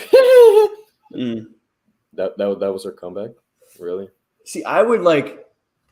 I could ignore all that shit if she was just like, okay, you know what? Fuck these guys. Like, I think they're fucking stupid. I think this, that, the other. But I'm gonna go on their fucking podcast and I'm gonna talk to them. I'm gonna tell that to their face. You know, live. I'm gonna debate these motherfuckers and I'm gonna show the world how stupid they are. Right? That I could like kind of respect because she's gonna use her beliefs to debate them and try and change other people's minds or make them look silly. She's gonna like have the balls to go on the podcast. I could have respect for that, but her just sit behind the fucking TikToks, talk about how stupid they are and how she's not going to go on the podcast stupid. I don't have to debate anybody. Like, it's a bunch of bullshit, man. She's afraid. She's afraid to debate. Yeah, going back to the give credit where credit's due, I would definitely respect her if she would have said, you know what, I am going to go on that podcast and I'm going to show them who's boss. Like, I'll be like, wow, okay, if that's true, then damn. But no, this is just cowardice. This is what's it called? Just deflecting, saying, "Oh, you should go on a podcast." No, I'm not gonna go on a podcast. It's gonna be stupid and like I'm just gonna be wasting my time and like this and that. Like, or you could just say that you're scared to go on a podcast because if you really wanted to, if you really truly believe that you would stand a chance and you would just dominate them and embarrass them, especially somebody who's a bully like her, why would you pass up on that chance? Right. Why would you pass up on the chance to bully top creators like Fresh and Fit when your whole platform is roasting guys? Why would you skip that goal? It would be worth her time too, because she would tap into a new audience and it would even. She's popular now. I don't know for how much longer, but that would even boost her up even more. It's like she might as well take advantage of that shit instead of just saying, "Oh, I'm above it." That's why I say it's cowardice. I don't think it's anything to do with her thinking the podcast is stupid or any of that stuff. I think she's just afraid to go on there and talk to them and debate live. Yeah, for sure. That's what I think, you know? I see no reason whatsoever for her to not go on it. Like, I can't think of one good reason. Like, even if it's stupid, like, you would benefit from that because you would make them look bad and you would make yourself look good. And that's a dub for you. Why would you? And you would get views and exposure, you know, like that's all good shit. That's good for your beliefs and the people who believe what you believe. Like, that's what you should do. I mean, I have a lot of respect for, you know, I don't know if you know the creator. His name is Destiny. He's He's on Twitch. I don't agree with 99.9% of what that guy believes. Right? Actually, probably like 90%. Right? But and he didn't like Fresh and Fit. I think he was saying some bad shit about Fresh and Fit, or he said something negative about Fresh and Fit. They invited him on the podcast. He went on there, and he was respectful. He was extremely respectful. He went on there with Sneeko, and they debated Fresh and Fit. And like that, when I saw that, I was like, wow, like this guy's different. Like he's one of the very few who believe he's going on someone else's platform who believes something completely different than him, with an audience that is completely different than his own, and he's having a friendly conversation with these people. Right? Like that I can respect. Now I like that guy. Right? And Fresh and Fit's audience likes that guy now too. It's like, because he's doing something that no one else is doing. He's on the other side, and he's actually talking to us. Like, he's having a conversation. He's being civil. He's being respectful. You know what I mean? And people respect that. Yeah, for sure. So, yeah. Anyway. Video's done. You want to take a break for now? You want to do like tomorrow or something? Yeah, I got to go to bed. I got to work. Bet. So, you want to film again? Yeah, if you're down. In like the next couple days or something. Sure. Yeah, but we should have a plan first. Okay. As we came on, we are like, what are we watching? I don't know. What do you want to watch? I don't know. And for the first couple of minutes, we were just sitting here talking about whatever. Yeah. But yeah, we should definitely stream again. You should send me a copy of the stream because I want to cut it down. Yeah. Into snippets so I can post it on my TikTok. I'm probably gonna save it real quick and I'm gonna delete it because I don't want that Sean Connery shit going on there. Because I feel like if YouTube gets that shit, then it's not gonna be good. So I'm gonna save this thing as soon as it gets. I don't think so. I don't think you have to worry about that. Maybe because not. You literally said that in an almost 3-hour podcast. I doubt YouTube will flag. But there's an algorithm, so if it's anything against like hit, smack, I don't know. I mean, if you want to play it safe and delete it, sure, but send me a copy regardless. And here's what I'm going to do. Here's what I'm going to do. You download the stream. You send it to me. A file. Most likely, you can send it to me in Google Drive. I think that might be the best way. Yeah, Google. And delete it. I will edit it. I'll cut it down into a YouTube video, and then you post that to your channel. Okay. And then I'll take that and I'll chop it up into snippets, and then I'll post it to TikTok because I don't really use YouTube. Yeah, but just tag me on TikTok or whatever, and I'll tag you if you want to have a YouTube channel. Why would I tag you? On TikTok? Yeah, you're not a TikTok influencer. Why would I tag you? Dude, I'm on TikTok too. What the fuck are you talking about? Yeah, you stopped posting, by the way. You used to post some videos, but now you stopped. Now you're posting some. I don't know what the hell you're posting now. Posting vids of my dog and shit. Well, you never know, man. Like, hey, I might start some video game edits or something like that. What's that? You post some video game edits or something like that. Yeah, I did. Yeah. I posted a movie edit and a couple of game shit, game videos. Not very based of you. Just saying, it's not very based of you. You could be talking trash about women, but no, you're posting your dog. You're posting. Dude, listen, man, I'm a shy guy. I gotta break out of my shell a little bit, So like, you're shy. Oh, I'm super shy. You kidding? Super shy. So TikTok is tough for me. Like TikTok makes me nervous, like doing those videos and shit. Because like if it's me and another person, like I'm talking to you, like that's not a big deal. But like me with a camera by myself, walking around or in the room, like. It just feels awkward to me. So basically, what you're saying is you're a beta. I'm a beta. Yeah, I guess so. Yeah. Do you know that guy? You know that guy that interviews women? His whole shtick is like beta. Yeah. What's the fucking name? Jesse Lee Peterson. Yeah. Beta. Yeah, bro. Exactly. Yeah, I know. I got to get out of my shell more with TikTok. That's why I was just doing the fucking like the stitches where I wasn't saying anything because that was kind of helping me like break out of my shell, just like showing my face. But I'll start probably doing TikToks again soon. No, but for sure, especially if you're an introvert, and you should definitely like we talked about. You should work on yourself. You should constantly improve. If you're an introvert, there's many introverts who are excellent communication people. They can communicate very well. They can hold a conversation. They're still introverts. And then there are extroverts who are excellent at, you know, staying quiet, not being able to entertain themselves. Because the whole point of extroverts, they feed off energy of other people. If they don't Mhm. have to talk to, they go crazy. And as an introvert, you prefer your own, solace. You don't like to talk to many people. So as an introvert, you have to learn how to get out of your shell and talk to other people and show yourself out there. And as an extrovert, you should learn how to be one with yourself and learn how to be okay being alone, or Mm. and also being able to entertain by yourself without needing external validation from people. So that's Well, very important. So you doing that, that's admirable. appreciate it, man. I mean, I'm trying. I'm trying. That's why these live streams help so much too, because it's like Yeah. I fuck up, it's live. You know what I mean? Like, Yeah. but I think it's good for me in a way too. But So definitely, yes. That take it step by step.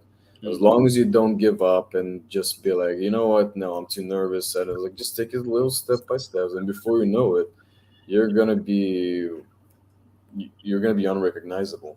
People are gonna be like, wow, this guy is so extroverted, but in reality, you're just know how to communicate well.